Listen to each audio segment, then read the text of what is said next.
It's time to pull up a stool and grab your spot at the bar. The stadiums are dark, the scoreboards are off, and the final whistle has long since blown. But in here, the lights stay on. Welcome to the ETB Lounge on the Empty the Bench Network. This is your official post-game nightcap, where we break down the biggest hits, pour one out for the heartbreaks, and dive into the stories that linger long after the clock hits zero. Whether you're here for sharp analysis or one last round of sports talk with the best fans in the game, you've come to the right place. The games are over, and the conversation is just getting started.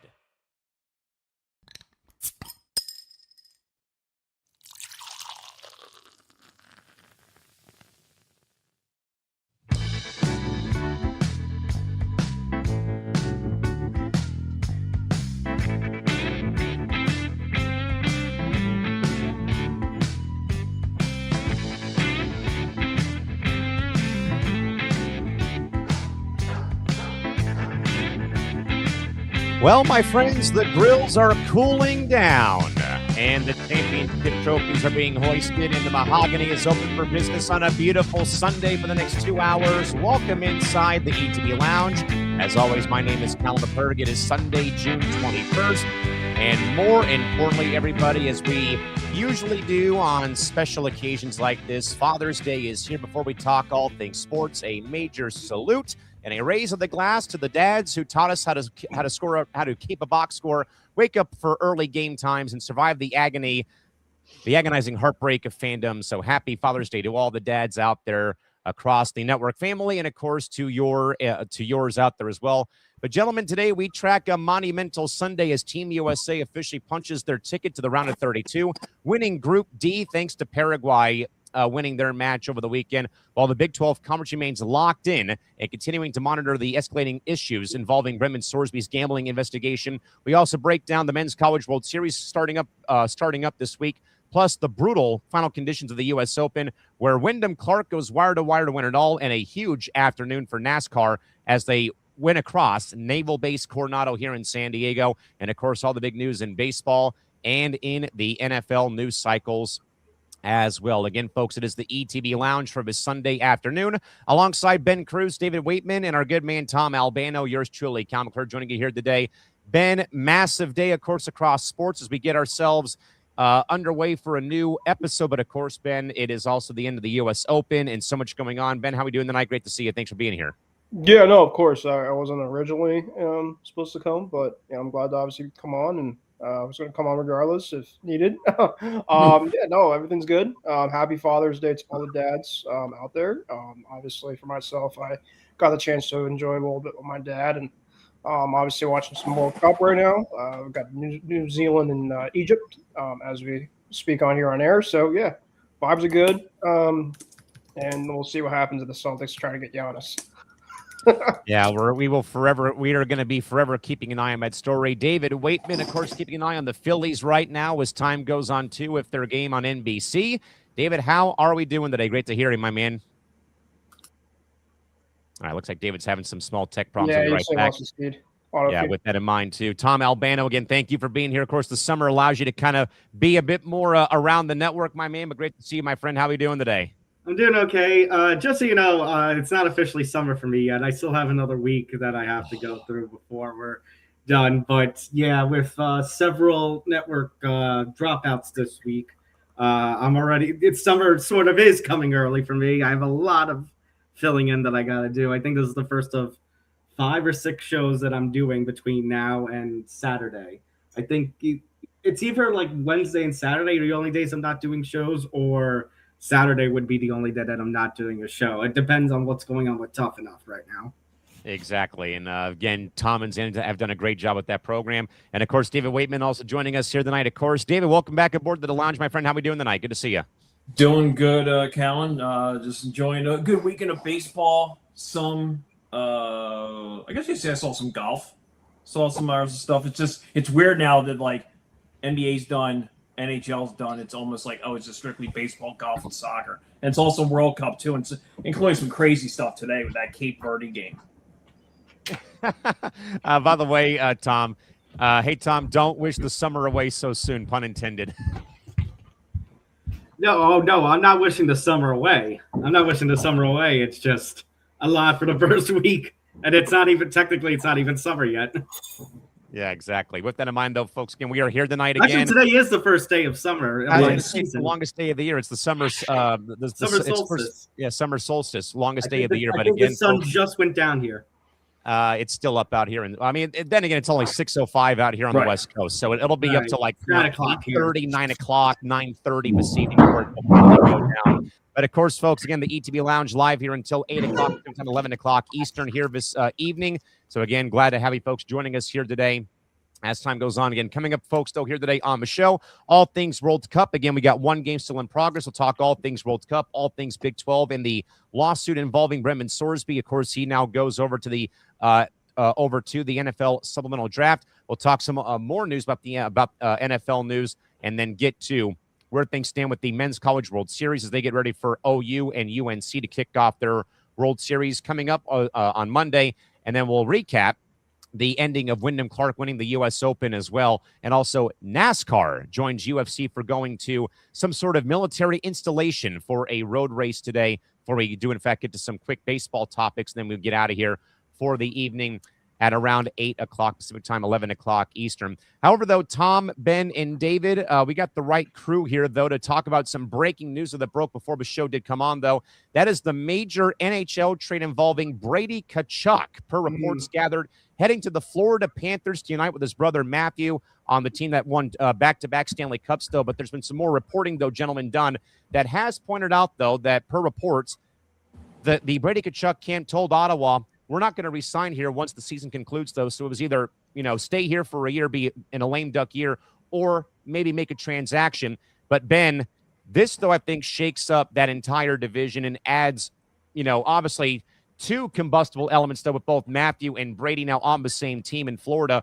But now I think, though, the Panthers right away, one move, all of a sudden I think are up there at like top one, top two, top three teams now that might be going after Carolina's championship run this past year. So, Ben, your reaction right now for what we've heard, though, we're also hearing reports. It is a massive trade package haul going back to Ottawa involving 3 picks going to the Senators, with also the Mackey Samuelskiewicz trade made as well earlier today with him going to Seattle. So, Ben, what does this move, though, look like in your mind, though, with the Tkachuk brothers reuniting for Florida, and how does this shake up the Eastern Conference, though, coming next season? Yeah, I guess I'm going to have to hate the Florida Panthers again.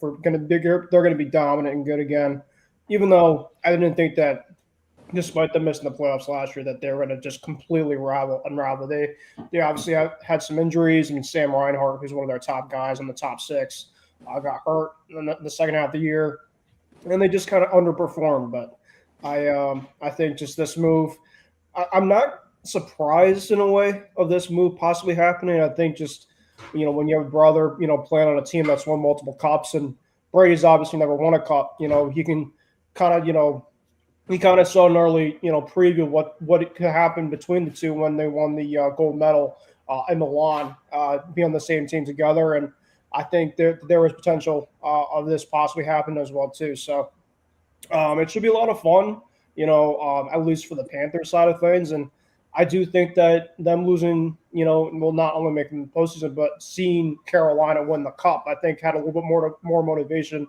for them to possibly get a deal like this done. David, the Eastern Conference has won 3 consecutive Stanley Cups. If you think back to Florida in their back-to-back run, now Carolina over Vegas, were again on Cranium on Tuesday.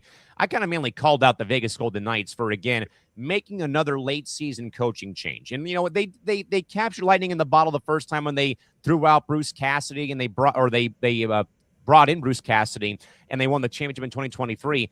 But then here, though, they try it again. It doesn't work out very well, though.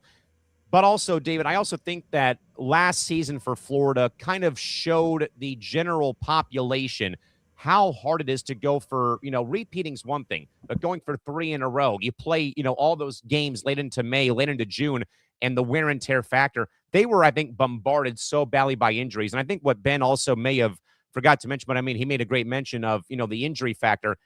Losing Alexander Barkov in a practice before the season even started to a ripped ACL I think was what really was a major dagger for them as the season wore on, though. But David, this move, though, I think maybe shocking for some people, maybe not shocking with how, again, we saw them play in Milan. But David, your reaction, though, to I think the first real bombshell trade made of the entire NHL NHL offseason.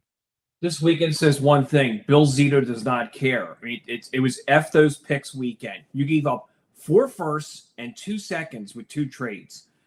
They were just a banged up team last year. Matthew Tkachuk missed half the season to start. Brad Marchand hurt. So you have all these guys you had to recover from all those games, and they never did. Trade's really good. They're still not done. They're going to need a goaltender, and they got $7 million under the cap. I would not be surprised because you just mentioned Vegas. Aiden Hill is out there. You can make a deal at 6.25. You give up another pick or two. I mean, like I said, they don't care about first-round picks, it seems. So you trade that, maybe trade another player. You get some cap room, and then you got your goalie for the future because Bobrovsky's out there. He wants like a 6-year deal for mega million. I mean, maybe I heard up to maybe like 9 or 10 mil. So, yeah, it's a great trade for the Panthers. The Elba room down in Miami will be probably jumping tomorrow night or so with Brady arriving into town. And that's the thing about when you look at that team about when now Bill Zito, half of that roster, if you look at their roster, is 30 and over. They're going for it. I mean, Bill Zito is like, he's all in. So, yeah, he doesn't care. Picks can go that way. I want to win next year. And they're going to be a team to beat in the Atlantic Division. I was going to say really one quick thing I forgot to mention before we went to Tom. Yeah. Is I not only like the move of course, him bringing over with his brother, of course, him having more of a chance to go to a championship contending type team.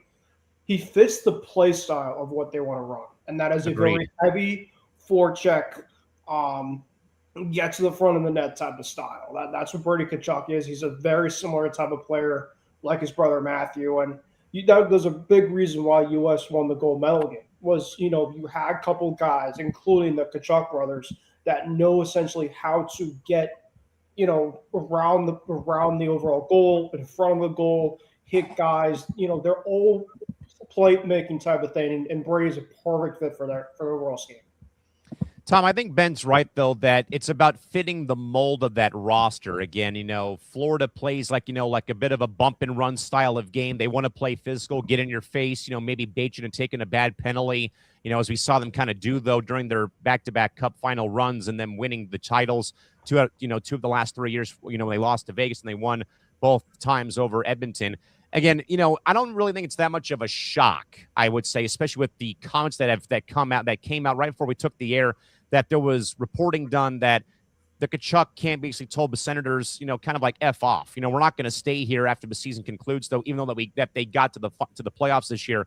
They looked like they had run out of gas, though. I think that Brady really did not really have much help, though, on that Ottawa team. Though I think Olis Lindmark, though, I thought he played about as good as he could, though, come that playoff run for the Sens, though, and that they've been, kind of building something nice there. But yet, though, I think that this was probably the best way, especially if they weren't going to, given that contract, he wanted those. So, Tom, your reaction to the Tkachuk brothers back together down in Florida as of today? Yeah, and I can't be too surprised that the destination he ends up going to is Florida when you consider, one, the success, as you mentioned, of the U.S. team this past Olympics. Mm-hmm. And number two, considering that, going off of that, the idea of, the Tkachuk brothers playing together, you talk about fitting a team mold. No, I don't think anything can fit better, and there can be no better chemistry than a pair of brothers who have known each other their whole lives playing together. Yeah. And as far as what happens with Ottawa, I mean, they got a solid package for him. I think for what was reported, how Tkachuk told him, I'm out of here, they got some solid picks. And it's a way for them to, I don't know if I want to say rebuild, considering, like you said, they made the playoffs, but they're obviously retool. Yeah, that's the word. Because, I mean, they made the playoffs, but as you said, Callan, they ran out of gas. And when you consider the level of competition that they were going up against within the Eastern Conference, Ottawa didn't really have a shot. So having all these draft picks and being able to explore what they can in free agency can allow them to build upon what they already have. As far as Tkachuk telling them, hey, I'm out, I've been seeing a narrative that's being pushed on social media. I'm not sure if you, Callan, are Ben, David, if you agree, that you're seeing a lot of this narrative that American players do not want to play in Canada right now. I have seen it because I have a little bit here and there too. Yeah. I think it is ironic after, Brady, of course, was in so many trade rumor talks for the last couple of years. And it's like, all right, I'm finally out of here once I can beat Canada for the gold medal game. There's a big tax issue in Toronto. I think it's something I heard it's like 30%, 35%. There was something about that. Yeah, well, Florida's no state tax. No state tax, right? Same with Dallas. Yep. And that became the whole Crimea River moment during the course of when Florida won the back-to-back titles, that Paul Bissett tried to shove this narrative down the throats of TNT viewers that they're only winning because there's no state tax and guys want to go play there. Like that's not why they're winning games here, sadly. Go ahead, David. I was going to say one quick thing. Know what's going to be fun to see, and people will circle the calendar when the schedule comes out. First game between Florida and Tampa. Oh. Don't think for a second Hagel and Brady Tkachuk will say hello. Hagel and Matthew Tkachuk saying, I mean, there are going to be fights galore in that first game. I mean, they were brawling this year in the preseason, but that first regular season game, whether it's in Tampa or Florida, mark my words, there's going to be a lot of fisticuffs. And that rivalry was already intense, considering the success of the Florida teams as of late. Yeah, and don't be surprised if Tampa in free agency goes get somebody when that opens up. So I'm thinking, and this is obviously a different type of player. It's a type of player that I feel like, I don't know, of course, he's going to get moved or not, but it's a type of similar type of player as Brady. Austin Matthews. Austin Matthews has also been a certain type of player as of recent that he might ask for a different type of change of scenery. Maybe a team out west possibly, because he's seen what Toronto obviously has had for many years. And it's been a lot of just early exits. Look at Mitch Marner. He was a free agent this past year. What happened? He went to Vegas. They had a chance to go for the Stanley Cup. So, I mean, he knows, of course, better than me in terms of what happens, but he could be next. Why do I kind of feel like, though, Matthews might fit well in Los Angeles, especially with Peter Laviolette now as the head coach and the vacancy left behind by Anze Kopitar retiring? LA's got the cap space, but they also seem to go after players recently who are either over the hill and out of their prime, or, even when they took the gamble on Panarin last season and giving him like the extension or what have you. Something screams West Coast for him. Matthews. What's that? Where's Matthews from? He's from Phoenix. Arizona. Yeah. Arizona. You want to go to Coyotes. The thing with LA too is they're stuck. I mean, they can't rebuild.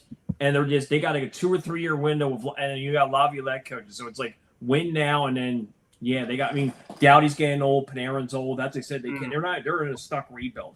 So I mean with Matthews real quick is GM's got to now also give him this endorsement. Here's our idea. We're going to draft McKenna, and then what do you think about this here? He might just go get me out because this is a sinking ship. Our defense sucks. Our goalies suck. Yep. And if you're going to trade Nylander, get rid of me too, and then maybe we'll give him a list, and who knows where it will go. I mean, as I said, there's been talk I saw tonight that Ottawa might give an offer sheet to Jason Robertson of Dallas if he becomes a free agent because there's a contract issue. Oh, baby. How about a step up?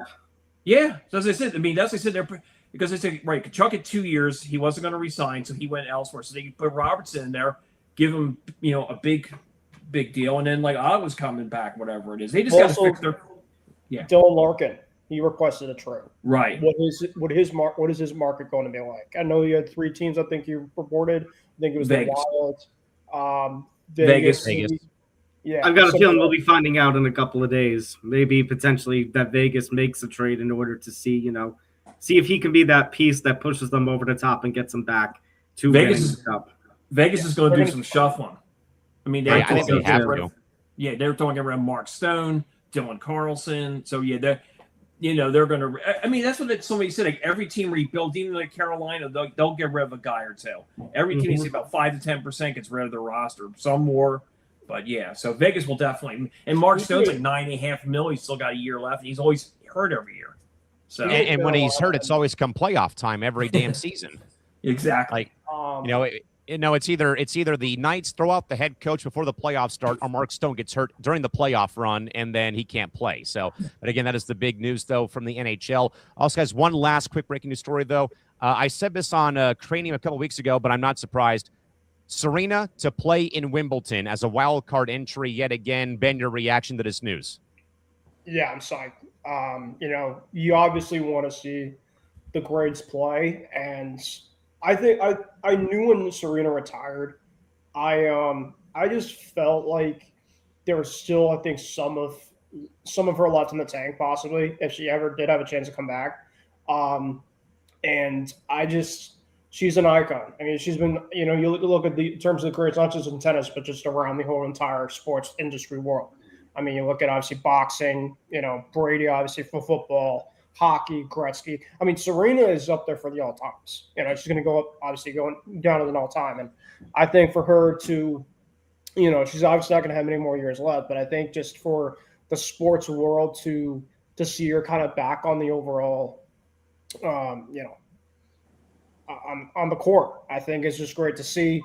And it should be a lot of fun. I mean, we'll see in terms of how she does, but I think it's going to be kind of more for just the overall, entertainment. I think she, of course, wants to win, but, we just don't know in terms of how physical she's going to be, of course, kind of go back. Because, yes, you obviously play doubles, but then when you play singles, it's a complete different type of situation because you're moving a lot more, by yourself personally. You don't have a lot more stuff in front of you.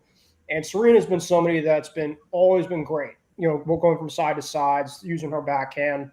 Her serving, I think, for the most part, has been pretty solid, even though I think the last couple of years he's really kind of struggled with sometimes her unforced errors. But all in all, I think it's just great for the overall. That's not just in tennis, but in sports. By the way, guys, quick update from the World Cup. New Zealand leads 1-0 over Egypt with a 15th-minute goal by Finn Sermon. So the All Whites lead 1-0 from Vancouver, I should say, at BC Place. So that is where things currently stand. David, any thoughts real quick about Serena Williams? Again, not much of a surprise to me, as I said that this was going to happen a couple weeks ago, but Serena officially entering as a wild card entry for Wimbledon. The only thing that concerns me is that maybe she's burning both ends of the candle, playing both singles and doubles. If it was singles, you just kind of roll it and see what happens. But, I mean, being out of it for, 4 years, and then it's like, okay, you're going to go back in, and we'll see what happens. I mean, I just wonder if the singles, she just starts wearing down. Yeah, I think, Tom, that's the thing I also get terrified about a little bit is that, with the, the age factor right now, where things currently stand with Serena. And, I'm not surprised, like I said, because I said that this was kind of like Tiger Woods kind of picking and choosing what tournaments that they would play in. So this really, for me, Tom, wasn't much of a surprise, though. But your thoughts about Serena officially entering Wimbledon as a wild card entry for the upcoming summer?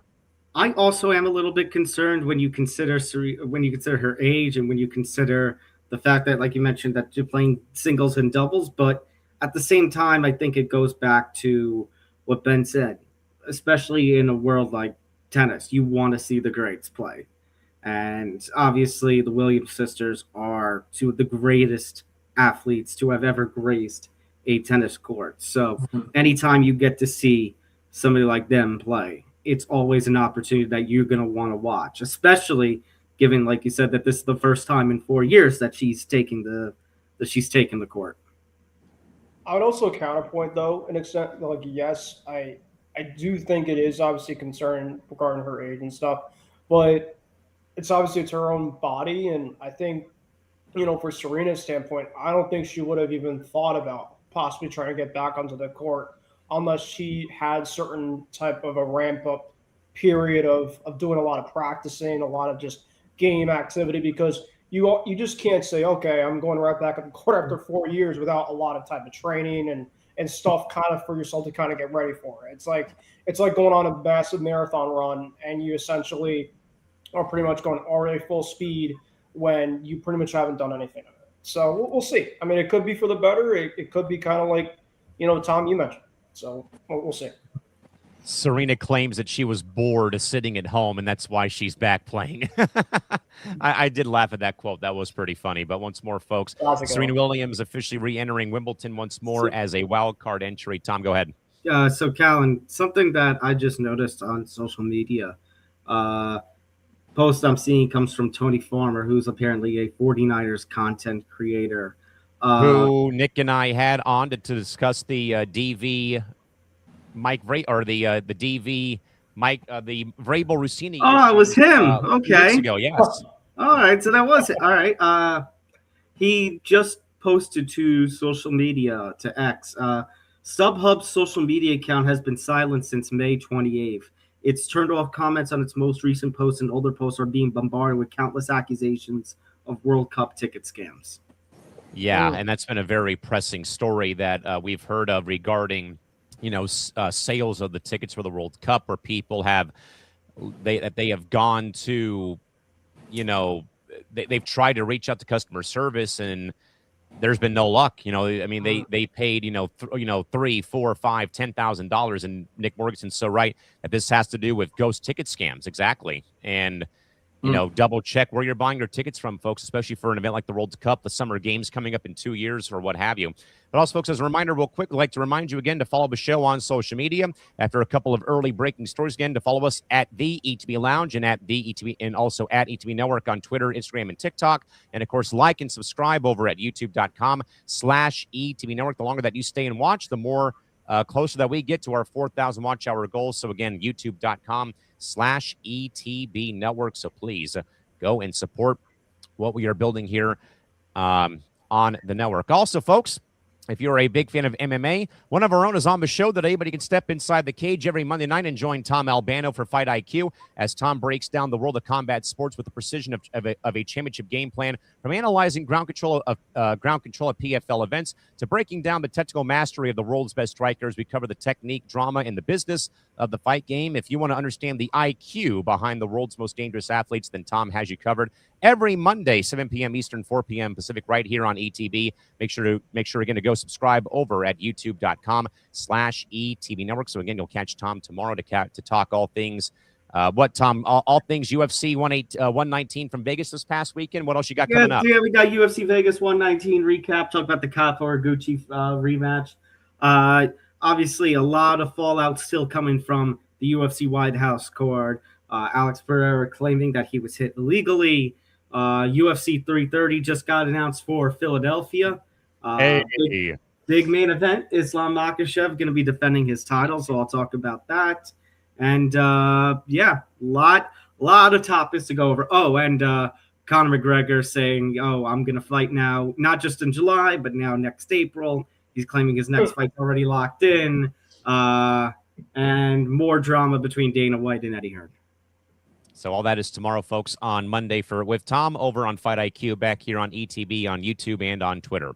All right, guys, big news of a sports day goes back to the World Cup. Team USA winning their second game of the group stage over Australia 2-0 from Seattle Stadium on Friday, in a match highlighted again by an own goal scored by Australia in minute 11, and then Alex Freeman scoring to cap off the day for Team USA, who wins the group by virtue of Paraguay beating Turkey with 10 men, by the way, late on Friday night, 1-0. So Team USA will clinches that group, and more importantly now will face Turkey for the final group stage game on next Thursday back in Los Angeles. David, I'll start with you, though, on this. With how this team has played, though, for the first two games, stellar. I mean, Matt Freese has not really been tested in goal so far, minus the one goal that Mauricio scored for Paraguay in game one. But then, though, the onslaught of Flo Balogun with the two goals he had in the game, the first game, even without Pulisic playing again, he got apparently he was hurt during a training session, got kicked in the back of the calf. Went through progressions, but could not play, though, in game two. I was a little like, okay, that's a bit of a blow, though, for the offense. But still, though, pressing the attack all the way through. Matt Freese, again, not really tested again by Australia, who really had their attack shut down. Though, David, a little concerning, though, with the yellow card accumulation by four of the players, though, over the course of the first two games of the group stage, though. But, David, you cannot ask for a better start for Team USA, winning both games, clinching the group. Now, in a way, though, you may be able to probably sit a few of these guys, though, and not play your full, starting 11 as you probably would, though, if you had to, have this match, though, come this upcoming week, though. But, David, unreal for Team USA. Your thoughts on how they progressed so far through the first two games? Was impressive. Like I said, the goaltending was really good last game. Like I said, got some quick action early, got the goals. That second one was first taken away, then they allowed it. And I felt old when Freeman scored because his dad played for the Packers. I was That I felt very old when I saw that. My personal thing about Thursday, though, I would treat it like a preseason NFL game. I would put everybody who's a bench guy, they're playing. Anybody's hurt, you have practice, but you get treated, whatever it is. Get ready for the knockout round. Like I said, I would put backup goalies in, backup whatever it is. Anybody who's got issue with yellows, they're sitting the whole game. Like you're in street clothes or sweats, whatever it is that US wears. So yeah, that game I would just treat like I said, preseason game. Although people who are selling their tickets probably don't want to hear that because then ticket sales will just plummet. Yes. So yeah, but I would treat Thursday's game like it's nothing. It was like, see what happens and just roll with it. Tom, I think that David's right. I think, Tom, that you probably want to treat the game a little bit like it's like an exhibition game, a friendly or, NFL preseason. We're not going to risk anything here. We're not going to risk injury to any star players. If you're sitting on yellow cards, you're just going to sit down and just watch the game because you don't need the match now. You've already clinched the group. You can worry about you can worry about July 1st, when you have that first knockout round game. Turkey's out of it, so they have nothing to play for either. They've gone 0-2 and they're out of it. All the attention of the group that night at the 25th at 10 o'clock Eastern is going to be on the Paraguay-Australia game at that point. Yep. Yeah, and then it boils down to who finishes 2 and 3 though. But maybe, Tom, how would you probably assess how Team USA has looked though from your perspective through their first 2 games though? I mean, offense at a premium in the first 2 games for the Yanks, unreal. The first time I believe that the United States has started 2-0 with this strong starting group stage, going back to 1930. The first ever World Cup, 96 first years ago. ever World Cup.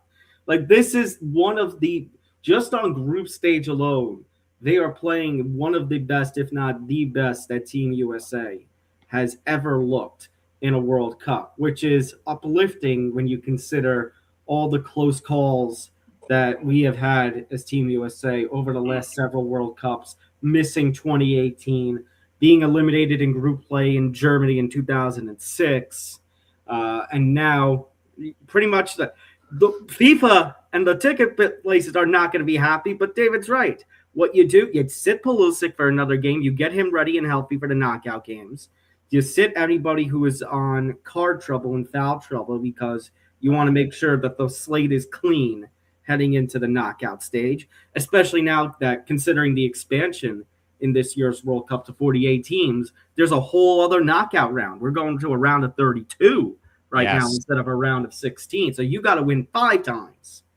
straight times to get to the Cup. But a lot of there's going back to the idea of a narrative again. I'm seeing a lot of narrative on social media about, everyone's trying to figure out how the bracket's going to be settled. Right. And it's presenting the ideas of, hey, we could play Bosnia in the round of 32. We could play Iran in the round of 16 right now. There's a chance they could play like England in the round of 8. And it seems like I don't want to get ahead of this. I agree. But because if you told me, hey, I want you to compare the United States with some of these countries that have had such success in the World Cup, Argentina, like France, Brazil. Argentina, Brazil, the U.S. would get killed by them. I mean, the U.S. would get killed by them still. Yeah. But I understand when people say this might be the best chance that the U.S. has because, yes, when you compare the U.S. to a Bosnia or an Iran, they do have a better team. This is a great chance for them to get to the Final 8. Absolutely. I just don't know that they're going to go all the way. But in a knockout stage, I mean, I guess you never know. So we'll see. But either way, as I just said, this is the best, probably the best the United States has ever looked in a World Cup. And they're the ones hosting it. So, they had a lot of pressure on them to look good, and they do. Ben, I think if memory serves me correct, the best finish, David might be able to correct me, I think that the men's national team has had was the quarters in 2002 in South Korea, where they had the first Dos Cero victory over Mexico that really, I think, got people's attention turned to the U.S. national team on the men's side. We know about what the women have accomplished, though, with their 4 World Cup victories and how they've been. Go ahead, Tom. In that 1930 inaugural World Cup, they finished 3rd place. So 3rd place in 30, and I think 02. They got to the quarters and then they got knocked out by somebody, but they still had a big victory over Mexico where like that was the first real like punchback by an American soccer, team towards Mexico during the course of that rivalry. But Ben, I think though that it's hard to say that this has not been, a great run so far. And I think Tom is so right. You got to pump the brakes a little bit, though, when it comes to them getting beyond the first round of the knockout stage. Even though they're getting a third-place team from 4 or 5 different groups. They've historically struggled in the first one or two knockout matches. They've historically struggled playing in the first round of the knockout stage. Again, we saw that when they got out of the group last time in Qatar. They got beat by the Netherlands 3-1, in that painful exit. But, Ben, thoughts on the 2 games and also – just kind of like the buzz around the whole country about this team right now. Kind of in a way, we say it every time, though, when the Olympic Games or the World Cup comes around, here's the new version of America's team for right now, and it's right now the men's national team for the summer. I think just not only that we're hosting it, but to have one of the best starts, and granted it's only 2 games, but some of the best that we've seen this team play in a long period of time, I think just adds the juice to possibly of what could happen down the road. And like you guys mentioned, we just got to take it one game at a time. But, like David mentioned as well, I think in this 3rd game, you play like a preseason game. I think the biggest thing that I've been seeing so far about this U.S. team, like I said, it's only granted 2 games, they're a lot deeper. I feel like in terms of their overall depth that they have a lot of guys defensively. I mean, been really impressed, Callan, with guys like Chris Richards and Robinson. And, obviously you have Tyler Adams and McKinney, of course, as your forward back end type of guys. This team, there's a lot of experience, I think, from the past. They've really motivated to do what they can try to do to have some big things. And I do think, the first halves in a lot of these 2 games have been big to set the tone early. And I think that has to come down to coaching. I think, Pochettino has done a really good job of getting these guys motivated. The crowd, of course, in Seattle for that 2nd game was absolutely immaculate. It was so good to see. And now we haven't mentioned this. So, guys, since U.S., of course, clinched the Group D, they stay on the West Coast, which, of course, is their home base. So they don't have to move. And I think that's a massive thing to have because if it's almost like a home field advantage for like a playoff football team or, hockey, the home court. It's kind of a cliche type of thing to have, but it's huge because you don't have to worry about the travel. You can kind of get comfortable kind of where you kind of are. And, they're going to probably stick and play in Santa Clara, I believe, for their first knockout game next Wednesday. So, like I said, it's hard to kind of get way too rattled up, but right now, at least early on, it's very promising, and I think, if they can rest Pulisic for a 2nd game through, he'll be even more motivated. He'll be ready to go. I mean, that calf injury, don't play any type of situations for this 3rd game. There's no reason to. And, guys, we haven't talked about this kid. This kid's been awesome to watch. Valerian Balogun, that forward. Yeah. He's been absolutely immaculate, incredible type of stuff. So, like I said, they're just a very good team. They're deep. And I think, Callan, they're confident. I think this is a type of team that's like, we have some guys here that are younger, but we also have a veteran group that says, like, time's now. Mm-hmm. Yeah, I couldn't agree more with what everyone said on the panel tonight for Team USA with, that there's a confidence factor that I don't think, gents, we really have seen from a U.S. men's national team in a long time about being confident in themselves. Maybe I'd say the 2010 team who had to pull that rabbit out of the hat with the game winner from Donovan against Algeria. But again, they had that tie with England. They came back against Slovenia when they were down 2-0 and they could have won, that game if it wasn't for a missed, whistle that cost them the game winning goal. Then of course the magic of Donovan winning that game. And then they obviously lose that, in the next round though. Then even maybe 2014, where they had like that storybook run though with Jermaine Jones and all those guys in 2014 and what have you. So this might be, I think, as Ben said, probably one of the most confident groups we've seen though in quite a long time. David, your thoughts? Oh, I just had a quick thing. So I had to check the game on Thursday. Went on SeatGeek. And I thought, let's see what the tickets are. They are going right now. The cheapest one is about $1,600, with the most expensive down near the goal line, if it was like whatever it is, $5,000. Holy smokes! Yeah. Wait, where is this game played? Where the 49ers play. I think it's Santa Clara. Oh, so it is at Santa Clara. All right. So freaking $5,000. $5,000. Basically a preseason game. So yeah, it's. I wish I could. Let me see if I could show this. But basically, it's like right there on the corner end zone. Oh damn, yeah. That's like lower level in the end zone for an NFL game. Yeah, that makes sense. That's money that Ben Cruz would spend, and then you hate yourself afterwards. Like I said, my neighbor, she went to saw Brazil. Like she said, it was like $750 a ticket. And I saw where she sat. She said 2 days later it was up to $1,400. It was just, like, smokes. The prices for these tickets are just off the charts. That's why I said when I saw $5,000 for a game that means zero, surprising. So really quickly before we go into the next thing, is like I said, I don't want to get ahead of myself. Yeah. But we know what's happening in 2 Saturdays from now, and that's July 4th. And is there a potential in which we have U.S. playing on July 4th this year? I do not think so. I don't think so. I think if they were to win July 1, they would play on July 6th back in Seattle from Santa Clara. Oh, man. And that's the thing. Is there a way, though, that David, do you know if there's a way that they could probably do that? I don't think there's a chance. I don't know the whole thing with knockouts and like who plays what, because you know what it is? If you look at the groups, there are some groups that are really, you're not going to know anything until all the groups are completed at this point. There's still plenty of play. The one hope, though, because that would be like you can't script it any better. I think though, because of where the U.S. is and what the bracket most likely looks like, they're probably not going to play on the East Coast unless they make it to the final in East Rutherford. Yeah. I mean, what happened today with Cape Verde and then also with Iran?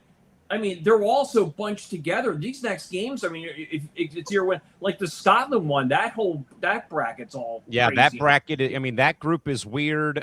This group with New Zealand in it is weird. Nobody's won a match. The all-white still lead, by the way, 1-0 over Egypt. So, I mean, nothing has been decided yet. Right now, if the lot, with that in mind, the live standings read, guys, New Zealand would be the only team right now with a victory under their belt with 1 win and 1 draw, and they'd be in first place with Iran and Belgium playing their last game for their potential knockout round lives. Like there's at least 3 groups right now that nobody's won a match yet still, which is just beyond insane. Which, by the way, I don't know if it's just me, guys, but there felt like there have been more, not just draws, but like red cards. There have been more red cards and fouls in this World Cup than ever before. Yeah, I saw one today where I think Belgium broke up a legitimate breakaway scoring chance, and the guy threw down the player, grabbed him by the shoulders, and it was a straight red card. I think the Paraguay match that me and Trevor talked about on ETP on Saturday morning was weird because they scored early. Then like 2 minutes later, there was a red card given out for a player breaking one of the new rules that you cannot, cover your mouth to talk to the player, and it's an automatic red card when that happens. Damn. Jesus. You can't do this. And they're also going after floppers. They did give somebody a red card for that, too, because they went to review. Yeah, and that's in addition to the hydration break that's been introduced. Hey, it's great for Fox. They're making advertising dollars off that. So, by the way, guys, before we move on here, I mean, soccer's kind of becoming the no fun league a little bit. Well, you know what? Hey, you consider the hydration. Bring back Nick's comment. Because if you consider the hydration break, the halves have been separated into halves. Hey, that's 4 quarters. Exactly. And one other thing before we go to the next topic, the 7-1 knockout game with U.S. July 1st, 5 o'clock. 50-yard line seats are going for $19,000 on SeatGeek. Holy ticket! $19,000. The cheapest one, upper level nosebleed is $3,200. Oh my goodness! By the way, David. By the way, here's that screen grab that David had shared regarding the game on Wednesday up in San Francisco, Santa Clara. Look at that. Holy crap! That's what you're going to be after spending money on the World Cup. Well, I mean, look at that though, guys. $18,000 to sit right at midfield in one of the field level seats. Yeah, same thing. You see Bryce or you see Purdy and all those other guys. That's where you're seeing for the soccer thing. Yeah, that's crazy. And by the way, $250 million have been made so far by Fox during the hydration breaks. Surprised it wasn't sponsored by like Moët or whatever. It's sponsored by Lenovo, I think, which is even more hysterical. God. I have a Lenovo for work, and I have a Lenovo in my bedroom that like finally crapped out on me. Maybe I should try to get a new one. I'm actually using the Lenovo right now for broadcasting. But 18 grand, my God. Yeah. Hey, who out there has that money? We don't have that money, that's for sure. A lot of those celebrities will. Oh, don't worry. Oh, don't worry. Don't worry. If we're seeing the ridiculous prices now, it's going to be even more ridiculous in 8 years when the World Cup's in Saudi Arabia. Oh, I was going to say, if you thought this was bad, I had back in April, before we move on and talk some college football and about the Brendan Sorsby fallout finally going away, because the summer games are in LA in 28. So I'm like, I'll put my name in the hopper, see if I can't find something for the Olympics. So I had a 3-day window to order tickets, and I have another one coming up later this fall, I think. The only events I could get to that didn't break the bank, gentlemen, was squash for $200, and I forgot what the other one was, but it was like $100. They had no soccer matches in San Diego because we're hosting 11 games here in town at San Diego Stadium, which is Snapdragon, because you can't put any corporate branding on anything. Baseball tickets were going for like $8,000 for baseball at Dodger Stadium. Yes. I mean, that my God. Basketball was going for like north of 1,000 at Intuit Dome. I mean, it was awful. Hey, squash, baby. Let's go. Well, I mean, we'll treat squash like we treat curling in the winter. Yes. You got to figure the baseball one. Now they're going to shut the league down, so all the major league players are going to play it. Yeah, you would think, right? Yeah. Yeah. Or yeah, even this. I mean, they've gone so far to cover up the Heinz ketchup bottle and packet brandings because FIFA's that cheap. Oh no, Ben, my favorite is what they've done at Gillette Stadium. My favorite's what they've done in Foxborough, how they covered the Gillette sign in shaving cream. Yes. That, and I think I think Levi's, who has the naming rights to San Francisco Bay Area Stadium, they have, I think, on social media to mock the covered up sign, that they have made all their social media profile photos the white Levi's logo without the Levi word mark on it. I was laughing the other day when I was going into the city and we were driving past the MetLife Stadium, but if we were passing by the sign and it said New York, New Jersey Stadium. New Jersey Stadium. Yeah. Yeah, it's not Lincoln Financial Field in Philly. It's called Philadelphia Stadium. Philadelphia Stadium. It's literally insert city name here stadium, and that will be the case when the Olympic Games come here for soccer. It's going to be San Diego Stadium, not Snapdragon, which is ironic enough because before it became Jack Murphy, Qualcomm, SDCCU, it was San Diego Stadium. So it's like a very nice hark back. That reminds me of certain NBA, NHL, and even some combat video games when Madison Square Garden is in. If they don't have the rights to it, they call it the New York Arena. Really? Yeah. There are a couple of. I have to.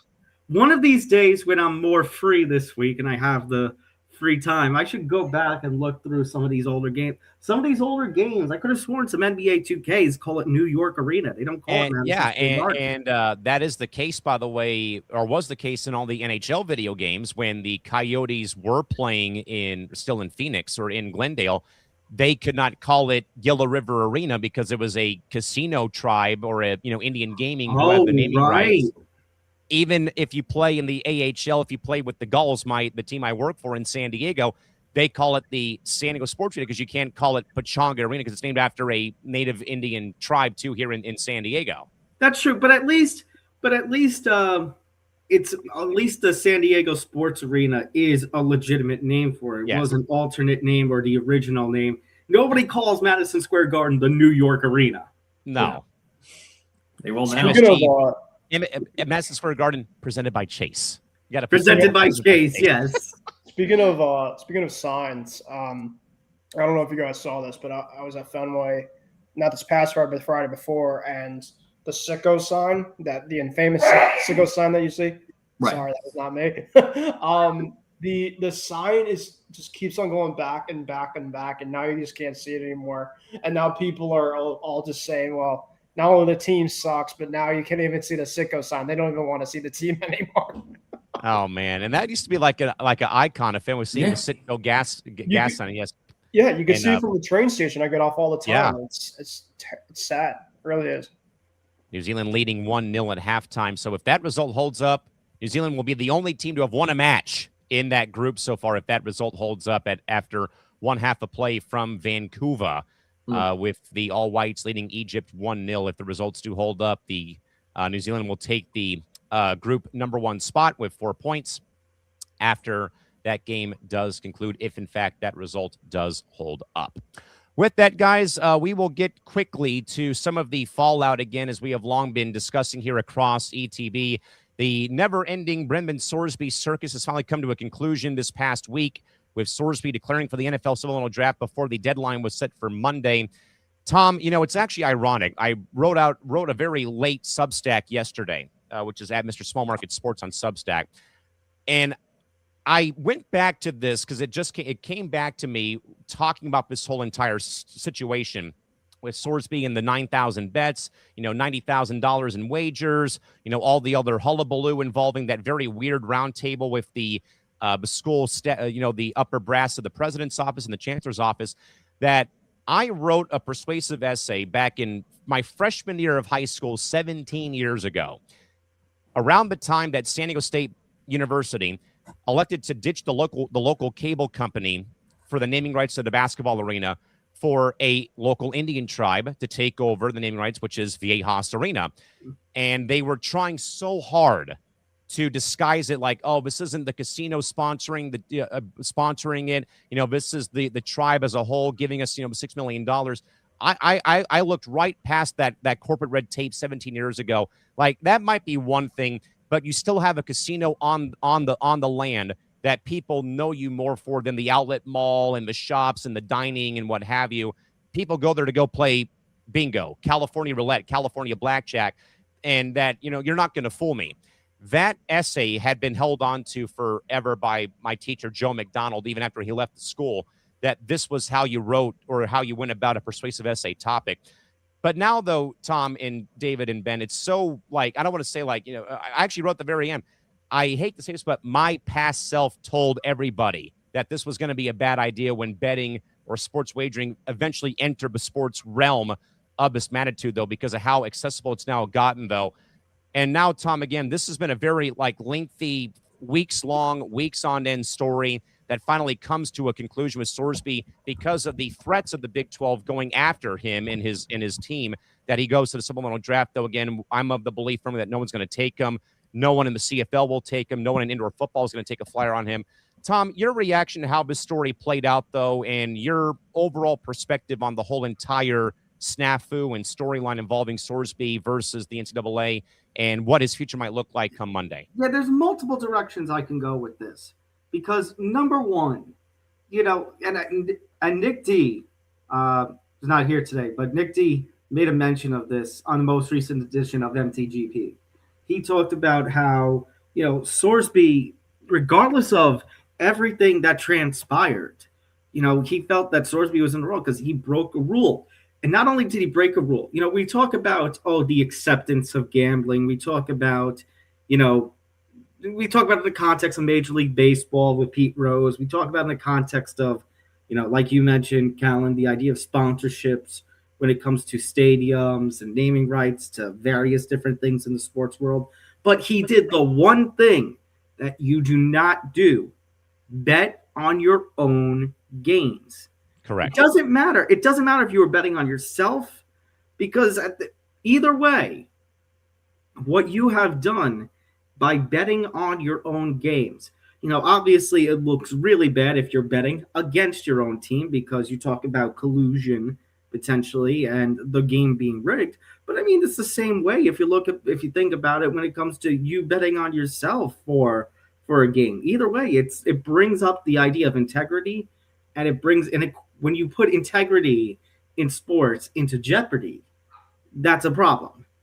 Number two, it baffles my mind So Big 12 comes after Sorsby, and the NCAA comes after Sorsby. They remove his eligibility. Texas Tech appeals this, and they actually win. And the Big 12 continues to pursue this. The NCAA continues to pursue this.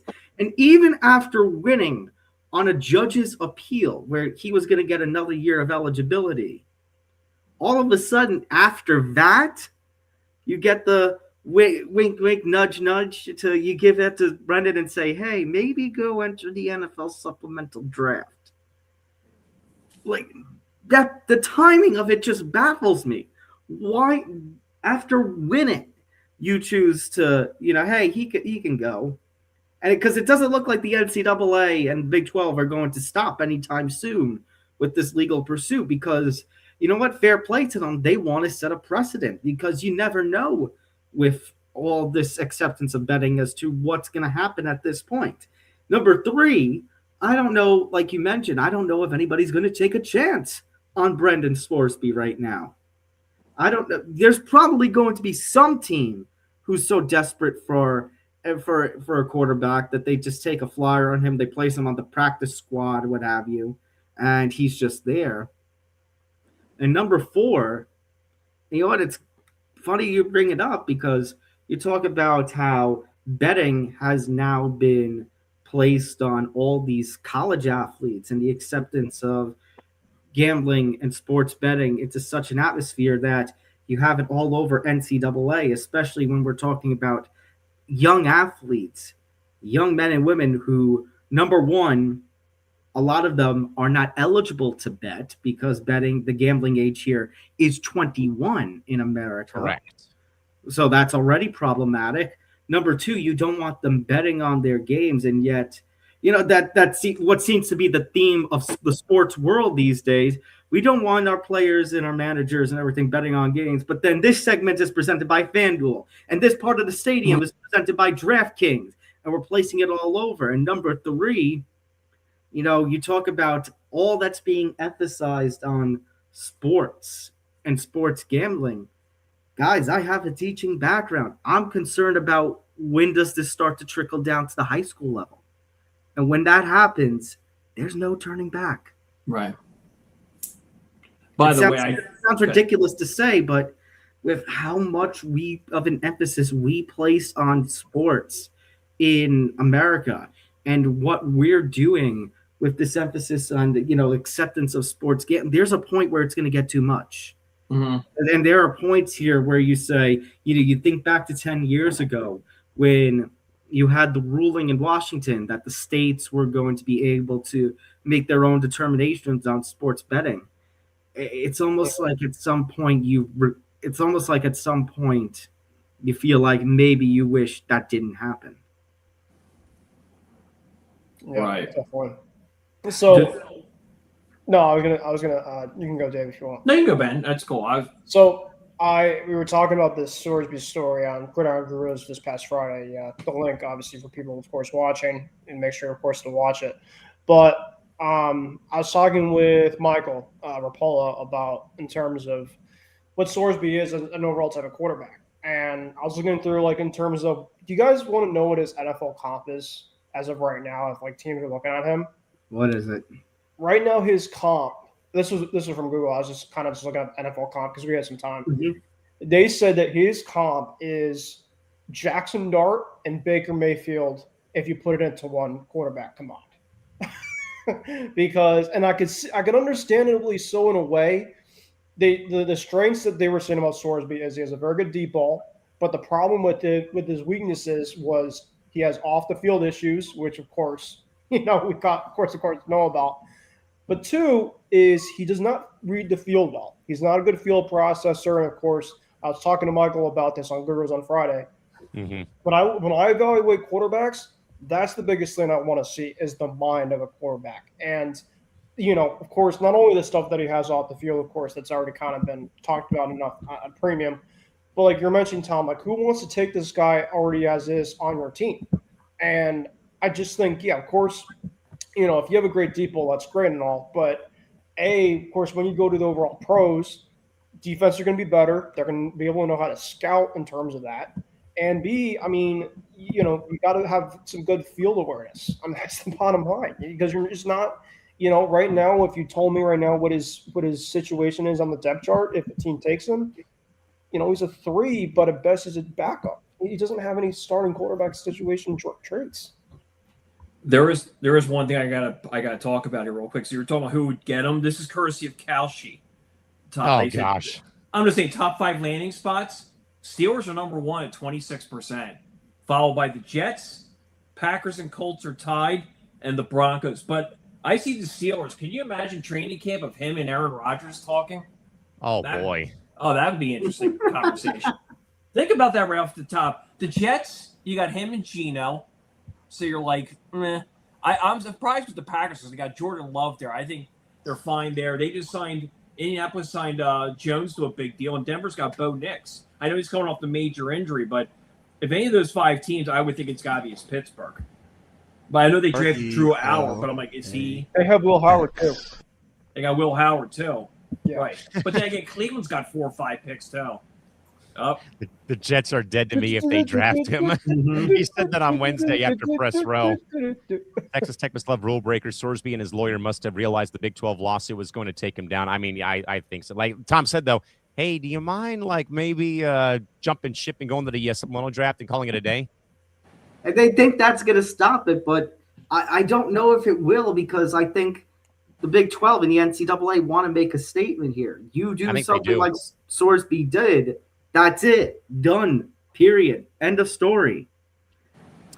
By the way, this was listed in my Substack, and I read these off on Cranium the past 2 weeks, though. But per the NCAA bylaws of Rule 10.3 and 10.3.1, following individuals shall not knowingly participate in sports wagering activities or provide information to individuals involved in or associated with any types of sports wagering activity concerning intercollegiate, amateur, or pro athletic competition that includes staff members of the school athletic department, non-athletics department staff members who have responsibilities within or over the athletic department, like the chancellor or president, faculty athletics representative, or individuals to whom athletics reports to, staff members of a conference office, and of course student athletes. The prohibition, Rule 10.3.1, the prohibition against sports wagering applies to any institutional practice or any competition, intercollegiate, amateur, or professional, in a sport in which the association conducts championship competition, in bowl subdivision football, and also in emerging sports for women, by placing wagers on college football games and specifically on the Hoosiers roster. Specifically on the Hoosiers roster while holding an active spot on that roster. Brendan Sorsby committed the ultimate sin in athletic amateur sports under the NCAA's current enforcement directives updated this year alone.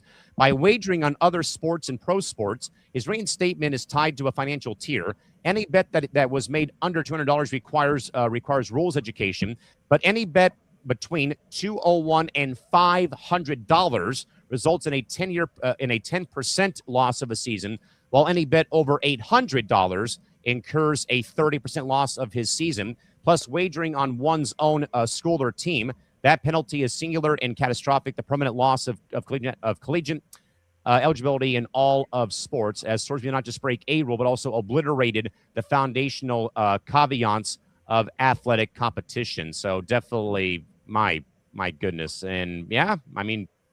We all agree, right? Modern day Pete Rose. And again, something that nobody seems to be talking about, and maybe it's because of who Sorsby is and his background and his age while doing this, but consider most NCAA athletes are underage when it comes to this stuff. You know, the gambling age in America is 21.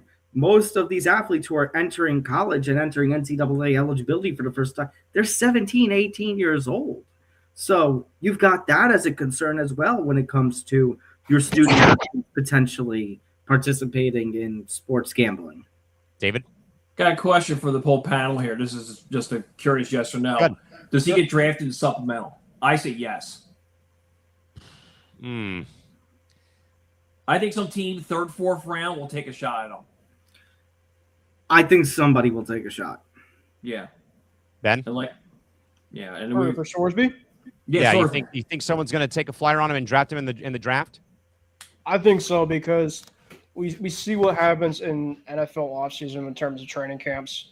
There are potential threats, and of course I don't want to watch injuries, but injuries of course happen a lot during training camp. For certain quarterbacks, you look at what happened possibly with Justin Fields last year. He went down, he was on a cart. I mean, thankfully of course he came back, but you just kind of know that I mean, he obviously is not going to start, but maybe say if, look at Atlanta, for instance, right? Tua Tagovailoa, Michael Penix, two guys that have had some injury risk in the past. Say one of them went down, by injury, and, now you need a backup. And Sorsby, of course, could be the number 2 to whoever, of course, would be the starter, while the other guys in IR. That would essentially be the only way, and I think, probably he'll get signed just for that certain reason. Well, I'll say this. At this point, if Brendan Sorsby does not get drafted in the NFL Supplemental Draft, it's time for him to look at another employment opportunity. If he doesn't get drafted in this, no, but seriously, if he does not get drafted in the Supplemental Draft, when you consider what happened in college and the NCAA chasing him out, the CFL not offering him anything, at that point, what do you do? At that UFL. point, that's the. I mean, sarcastically making a joke, but it's serious. That's. Where's your response? Football like Jaden Delora, who I saw play on Friday night for the Vegas Nighthawks versus San Diego. I mean, no, but I mean it's fair, but would if they don't take a chance on him at that point, his career is done. Yeah, I will probably stand firm on my thoughts that no one's going to sign him. I mean, I said this on Tuesday, guys. If the clueless, brainless, lifeless Cleveland Browns have their head coach saying, if anybody drafts this guy, that's a slippery slope, then I think that should be a warning. That's a warning message to every team across the NFL. Yeah. For that matter, any NFL or any football team in general. Like I said before, I loathe and fear the day that somebody places a bet on a high school football game. Oh. Yeah. It's common. I know. Once all this stuff with NILs and sports gambling goes to the high school level, there will be no turning back. Yeah, I mean, they already got agents there already, like recruiting recruiting quarterbacks and stuff. And we're talking like middle school and some. One was like 7th or 8th grading and got recruited to like USC or something like that. That's happened before in the past. Yeah, that will be scary times. That might be the time that my dad probably, who's been coaching high school baseball here in town for close to 35 years, says, okay, I'm done with this stuff. Nick Morganson first writes, fellas, people are naive and don't understand that these college athletes have insider information, which again was in the bylaw. Technically, that's right.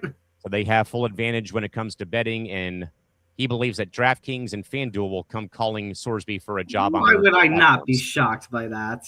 I wouldn't be shocked by that. You know what he actually should do? Go to rehab for longer than 35 days, and then call it a day after, like, I don't know, 5 years at rehab, maybe, not 35 days. Yeah. I mean, like Christy Wilson said on Cranium on Tuesday, you don't beat an addiction in 35 days. I mean, it took Currant 30 years plus to stay clean from drugs and alcohol. So it's no laughing matter at hand. With that, though, guys, we'll get now into hour 2. Talk briefly about the College World Series starting up this Monday between the Oklahoma Sooners and the UNC Tar Heels, guys. I mean, David, I think you and I probably sat through a lot of the College World Series, my man. It's always fun when it gets to Omaha. But, I mean, I think for the whole tournament, though, David, so many fun storylines like Troy, the Troy Trojans of the Sun Belt getting all the way to Omaha, the upsets of UCLA going down to St. Mary's, California in the opening round, where I think it was the first time in a long time that the number 1 overall seed did not make it out of the regionals there. David, what have you loved so far about this tournament and also this final matchup coming between OU and UNC? Well, to correct on the one thing, it's on Monday, it's winner take all. Because Oklahoma won yesterday, UNC won today, so yeah, it's winner take all tomorrow night. One thing I have loved about it is it's pretty much the unexpected has happened. Upsets galore. UCLA get bounced. Our teams. I mean, even like the finals. I mean, as I said, like I don't think anybody predicted UNC or Oklahoma for the finals. Like I didn't hear. Like West Virginia was in it. When did you ever hear about West Virginia baseball? Never. Not in a long time. No. So yeah, this is going to be really good. There's some really good prospects I know on both sides in terms of potential draft and stuff like this. No, I love it too because it's a short series. It's not 7 games or 5; it's 3. And, yeah, thankfully it's 3 games. And it's a perfect night to watch it too because there's nothing on TV tomorrow night, like we talked about earlier. NBA's dead, NHL's dead. You got Major League Baseball, but yeah, this is good stuff. So yeah, we'll see what happens. I mean, Oklahoma's got some really good arms, so it should be an interesting game tomorrow night. Tom, the one thing that I always hear about the World Series for, even for softball and baseball, it's more of who has enough pitching to survive the regionals and then the next round. And then you get to Omaha and Oklahoma, they've got both. To David's point, they can pitch, they can also hit. The ball carries very well in Omaha at Charles Schwab Field. So Tom, if you may have caught some of the World Series and just the whole tournament, what have you liked? I mean, I think they'll be like the underdog stories of St. Mary's knocking out UCLA very early in the tournament. You've had that. You've had Troy University from the Sun Belt make it. I had a very cringe moment where Ryder was up on Florida, and then all of a sudden they let up that lead, and that just broke my heart because Ryder had such an awesome performance. Even though they got knocked out in group play, I feel like they made a statement as well. But maybe I'm a little biased on that. In that regard, North Carolina has a hell of a lot of pitching too on that end. So, but the thing is, these 2 games between North Carolina and Oklahoma have not been pitchers' duels. I think one game ended 9-something, and the other game ended 6-2. Yeah. So I really don't know. Based on those, I really don't know if we're looking for a pitchers' duel. I would like to see a pitchers' duel to kind of wrap things up, considering that both these teams have excellent pitching. I think I'm going to give Oklahoma the edge, though, just because I feel like they cancel each other out on the pitching, and in terms of hitting, I would side with the Sooners in that regard. I would think so too. Ben, how about your thoughts on what's been a very fun College World Series for baseball this year, with so many upsets, so many underdog stories going deep in the tournament, like Troy and West Virginia, as David said. Yeah, no, and St. John's, they advanced. They got the chance to play Alabama, which was really cool. So yeah, I agree with David. I mean, I haven't been watching as much as I would like to. I've watched kind of bits and pieces, but yeah, what I like is just the unexpected, and the 3-game bracket in the finals, I think is awesome to see for sure. I was looking just kind of at some batting stats, at least for UNC.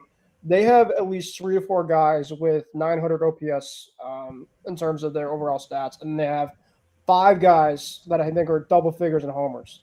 So, like you guys are talking about, you need offense, you need the pitching, but Oklahoma has that same exact balance too, it looks like, as well too. So I think it's going to be good for both sides. It should be a really good game. And like you said, Davey, there's not a lot going on tomorrow, so I'm always a big guy with winner-take-all games for no matter what sport it is, but definitely for baseball, definitely be glued in for sure. Yeah, so it's going to come down to 1 game tomorrow between the Sooners and the Heels after both teams split the first 2 games, with the final game coming on Monday. Should be a good one from Charles Schwab Field in Omaha, Nebraska, on ESPN tomorrow.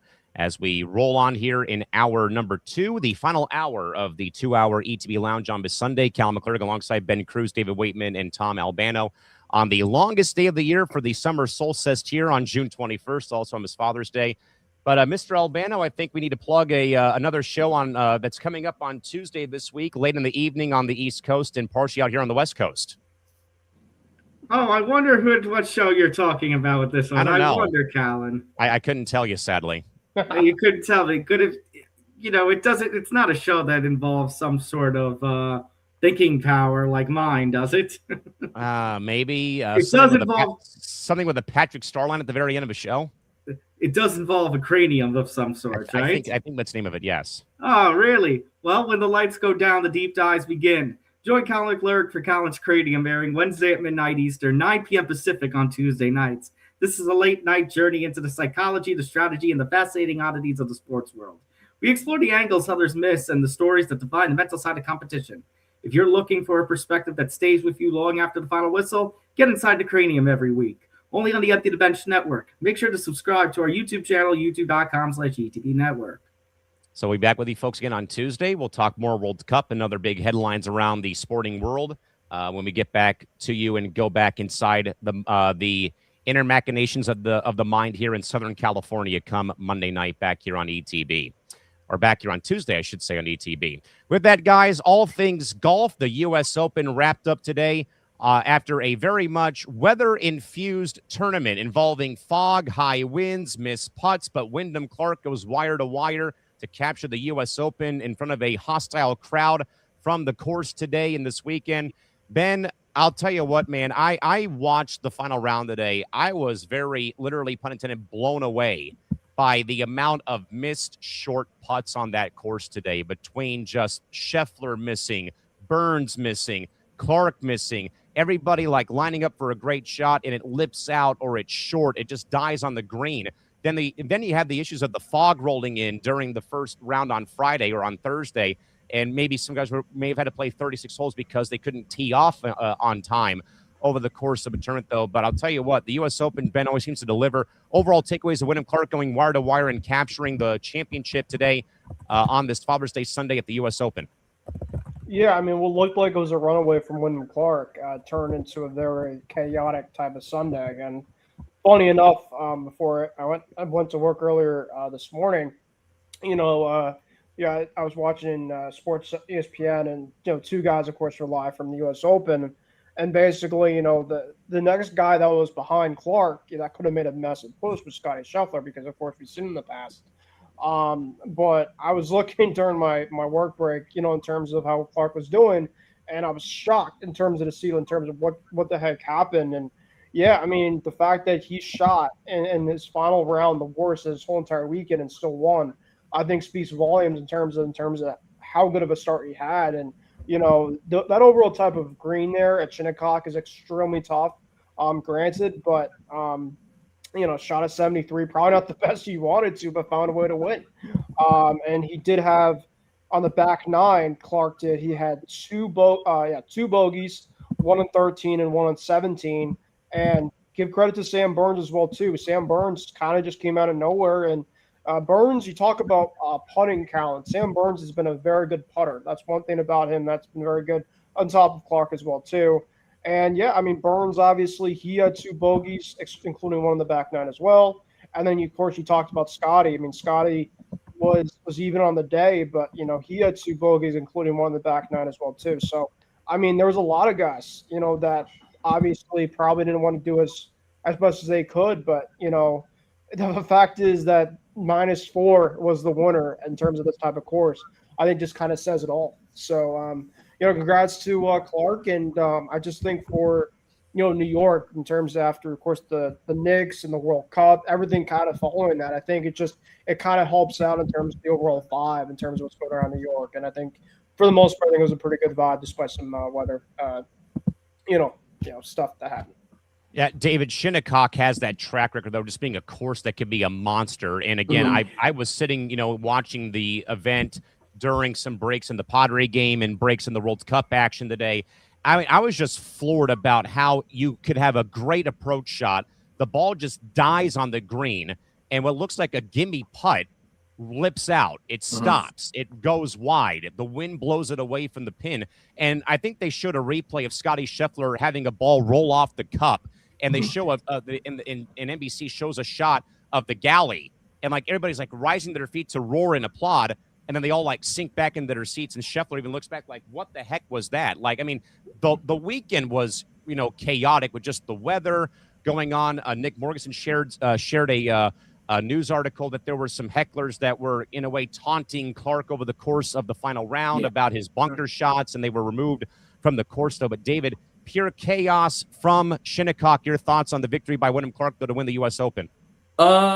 It's interesting what happened. This is the same guy who a year ago decided to take batting practice in the Oakmont locker room, smashed 2 lockers. Oakmont banned him until he repaired for all the damages. Had to apologize. Like this, I mean, they said supposedly he's got some sort of like, I'm not saying, I guess he had a bad attitude, but like, the fans didn't want him to win. One got tossed because they were heckling him. He had a shot, I think it was 7 or 8 in the bunker. They were applauding. So, I mean, and even Scheffler said because he thought the fan behavior was low over the line. I'm like, well, yeah, probably because they like you, and also kicking back a lot of this, at the Yeah. thing, whatever, that kind of adds to it. And like Ben said, it's New York. It's not like you're in like Iowa or something like that. So, yeah, I mean, it's cool that Clark won. His dad was there and everything else. I don't know about this whole behavior thing, whatever it was, but from the past. But like I said, just interesting how in the span of 12 months, you smash up one place, now you win a major. So it's the second one of the U.S. Open. So, and I was going to say too that this is also the same Wyndham Clark fellas who trolled the Canadian golf fan base by wearing the Jack Hughes jersey at a recent event too and getting heckled there. But Tom, before I go to you, because I know we might be having some breaking news real quick though too. Egypt has just tied the match right now with New Zealand 1-1. So if that result holds, gang, we go right back to square one with everybody having with nobody having any wins at this stage with where the live table's at right now. So they're currently 1-1 between New Zealand and Egypt still from Vancouver. But Ben, I'm glad though that David brought up the fan behavior because obviously you saw this firsthand probably more than anybody else, the Ryder Cup fan base last summer involving Rory McIlroy and, the USA chants and, throwing beer and water at his wife and kids, along the fairway. And then Rory, finally had enough to say, hey, look at the scoreboard. You think you're going to come back and beat us right now? Ben, your thoughts, though, especially now, again, second time in just over a year stretch again that we're dealing with idiotic fans on the golf course. Yeah, no, it's just completely it's unacceptable. I've been to a couple golf overall events, including the Travelers Championship, which is the well-known PGA Championship in Cromwell, Connecticut, which is coming up next weekend actually. And I usually go to a lot of the final rounds, Callan. So it's kind of the more intense, of course, if things get close and stuff. But of course, beer, alcohol is a massive thing for a lot of these type of people. Fans, of course, they have it, which of course by all means is fine. But then of course, you run into stuff in which they always tell you, you always see people, with signs, workers in terms of with signs that say essentially player shots in progress, and in terms of not make any noise until, of course, they finish with their shots. I see it all the time when I'm at certain events that there's some, I'm not saying everybody, a couple psychos and stuff, you usually have like the bad ones, but like, it takes away in terms of some of the overall the atmosphere in a way. There's a level of decorum that's expected in golf. No, it's compared to like a baseball or a football, which like the crowd is essentially kind of as things kind of go on. In golf, it's like you're able to. It's more of a reaction type of sport. Correct. But sometimes there's people that use essentially the reactions into golf, compared to the other sports in which it's not allowed to. So that's I think something in which it's unacceptable. And I mean, I would of course like to see change happen, but unfortunately right now it doesn't seem that way. Well, it also depends on the course. If it's the Masters, it's like it's like Sunday service. If it's that at one tournament, Super Bowl weekend in Phoenix, it's Animal House. Waste Management Open, with beers. No, I was gonna say, I mean, there is some golf events that I think they kind of welcome the noise a little bit more. I was gonna say, look at LIV Golf. Welcome the noise a little bit more, kind of compared to others. But when it's a U.S. Open or it's a big time thing with the Masters and stuff like that, I mean, that there's a reason why they don't have people bring phones in for the Masters. I think now is because they don't want to have people doing pictures and kind of live reacting with the phone, like, oh my God, he made a crazy putt. It's like, some of the big time ones they're really strict on. And imagine if people had phones when Tiger had that chip in at the Masters that like the whole course was going bananas. I mean, that would have been something else. For me, because obviously the Travelers is near me, the most iconic shot is the Jordan Spieth bunker shot. In terms of once he makes that shot, he throws the club legitimately, and you just see the uproar. And I was actually at a great event down in Hilton Head at the RBC Heritage, and I mean, of course, I've been to two of those, but I was at the final round for that as well too. And one of the favorite things I was at was when Bubba Watson hit an approach shot, probably about 120, 135 out, with I think a 7-iron, and essentially, I think this was pretty much like almost close enough to the line. I mean, of course, if he gets around the green, and you just feel the club head like it was a perfect type of shot, like he knew, and then all of a sudden you just hear the crowd just start to go, oh, and then boom, and then you just hear the crowd erupt. And it's just complete chills. Like that's the time enough to do it. So. Yeah, I mean, what was the line from Shooter McGavin? Come on, people, this is golf. This isn't a classic rock concert. Whatever it was, and they had the beach balls on the course and the whatever it was. With that, Tom, do we want to go to you for thoughts on the finish, or do we have breaking news? It appears, gentlemen, we have some potentially major breaking news coming from the NFL world. The reason I'm saying potentially major is because you have the drama accounts off the field all talking about it, but nothing has hit the major news cycle just yet. And if Nick Morgeson is listening in, he better prepare himself. Oh, no. There is a video that is starting to circulate around social media stemming from Instagram.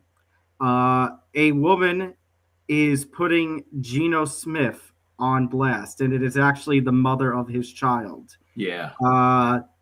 The video is about 80-something seconds long, and it has the caption, "Today is the day Geno Smith beat my ass because he hates taking care of this special needs kid and can't be left alone with him because he'd rather watch three-letter word that begins with S online and play Call of Duty." And it seems to be a very major. I haven't listened in yet because obviously I didn't want to mute my mic with this. But a major argument transpiring between Geno Smith and the mother of his child, who I believe her name is Destiny, an Instagram model who has children with several NFL stars. I believe it's Eli Apple, Geno Smith, and somebody else. At the end of the video, you actually see Geno Smith talking with police. There hasn't been anything that says charges have been filed, but in the end of the video where you see Geno Smith talking with police, the woman, Destiny, appears to say that she is pressing charges. No, I just saw some of it, and like that's like horrifying stuff. Like, so holy crap.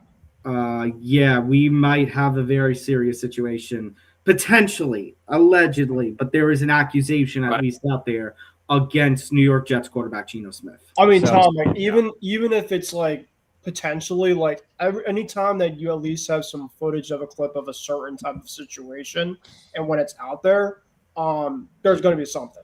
It's Don't worry, Brendan Sorsby is coming to save the day. I hate to say it for Nick Morgeson, but I think you guys now we have to have a talk about potentially Brendan Sorsby becoming a Jet. Well, David, hang on, David, what do you got? No, I'll wait. It's almost soccer. It just happened. I just saw that Egypt now has the lead over New Zealand 2-1. They are now in the 60th minute with Mo Salah scoring for Egypt, so they now have the lead. By the way, Sorsby will love Manhattan. No. I'm just poking the pride. Additional text. This is from a Reddit post that talks about the situation. Additional text claims he threw her purses out of a vehicle and stole money from her car, quote, with his high deranged ass. The final visible frame before the video concludes carries the text, quote, "Been supportive of this demon and his narcissistic personality disorder all my damn life." Yeah, that's not good. Well, the thing with that whole thing, the scene in general, if he did hit her, you always think of bruising and stuff. So I don't know how. I guess the cops will be involved in all that stuff, but which means the NFL is about to launch its own investigation into this. Yeah, and then with Woody Johnson, it's like, do we have to deal with this guy? Like, do we just outright cut him? Like, it's almost like with the drama. And stuff. The problem, okay, understandable, but then is going to come the question of why did you choose to re-sign Geno Smith? Because then it goes back to the laughable comments that, oh my God, what's his name? Well, I can Jets tell you coach. what. I can tell you the one reason why Russell Wilson. Oh, Aaron Glenn. No, sorry, Dave. Then it goes back to the comments that Aaron Glenn made earlier in this offseason that was just laughable, that he thought Geno Smith was gonna lead them to the promised land. No, please, man. Did he say that? Yes, he did. I'm seeing Jets fans on Twitter right now just saying, "Get this guy out. Can we cut him?" I know, but I'm saying that's why I'm saying if you go this route, that means you're drafting Brendan Sorsby in the supplemental. Yeah. Or unless Hey, there's Russ, some think about retirement. I'll send the one. There was one, Jeff. I'll send this to Tom because I cannot say this on air. I just can't. Go ahead, David. Okay, but here's the other option. Is there a veteran on a scrap heap that they could pick up? Russell Wilson, please come back. Yeah. Phillip Rivers. Yeah, Phil Rivers. I'm trying to look now. But I believe the list I have right now was prior to free agency. I know that Brissett from Arizona wants a new deal or something like that. So, like, do you get him for like a 7th round pick? I know, like, I can see Nick going, hell we no, got some hell more no. breaking news in the NBA. We have a trade. Nice. Oh my God! It's not Giannis. Damn it. Oh. This is killing me. You want to do the wee woo sound real quick, Callan? Yeah. While you're before you press the wee woo button. Go ahead, Tom. Sorry. Okay, but All right, before guys. we get to that, the available free agent quarterbacks as of this point, Cooper, according to Spot Track, Cooper Rush, Teddy Bridgewater, John Wolford, Brett Ripien, and Jeff Driscoll. Jeez Louise. A lot of journeymen. Well, who's the backup right now for the Jets? Oh, Cade Klubnik. Yeah. It would be Klubnik, Brady Cook, and Bailey ICU Zap E. Okay, so the breaking news we have is from Shams Charania. He just reported it that the Oklahoma City Thunder are finalizing a trade to send guard Aaron Wiggins to the Atlanta Hawks for 2 second-round picks. Atlanta's in 2030 and at least favorable Hawks-Lakers in 2032, sources tell ESPN. So he has reported Colin Gillespie, Jordan Goodwin, and now this trade. But, of course, everybody wants Giannis stuff. So it's coming. It's just not coming now. Yeah, I saw a rumor today with that one. They're talking a 14 deal. Miami. I do have actually a 5-team right now saved. It would be – hold on right now. Give me a second here. Sounds like he's going to the team. I have it in my notes right here if you guys want to see it. Callan, do we have time? Yeah, you have time. Go for it. Okay, all right. So the Heat would get Giannis, Duncan Robinson, and Bobby Portis. The Bucks would get Ron Holland the second, Jaime Jaquez, Ware, and Dalton Knecht, and Yakachunas. And then they would get the 2026 round 1 from Detroit. And then the Bucks would also get 2026 round 1 for Miami, 2028 round 1 for Miami, 2030 round 1 for Miami, and 2032 for Miami. Good the Lord. Pistons would get Tyler Hero, which I think is a big report actually as of right now. So I could Hero being traded, especially in a deal like this. Yeah, that's a big deal. And then the other, buckle up, guys. The other 2 teams would be the Grizzlies and the Lakers. Yeah. So the Grizzlies would get Nikola Jovic from the Heat and Lavarier from the Lakers, and the Lakers would get Isaiah Stewart from the Detroit Pistons. So he'll start brawls with the Lakers. That's all he does when he plays basketball. And Ben, I just saw your message, John Slack, and yeah, I am not repeating that on the air, but oh my God. Yeah, that's the one I said. I cannot say this at all. Wow. My goodness. I know we want to push for, monetization and everything. So for our sake, I'm not saying it. Yeah.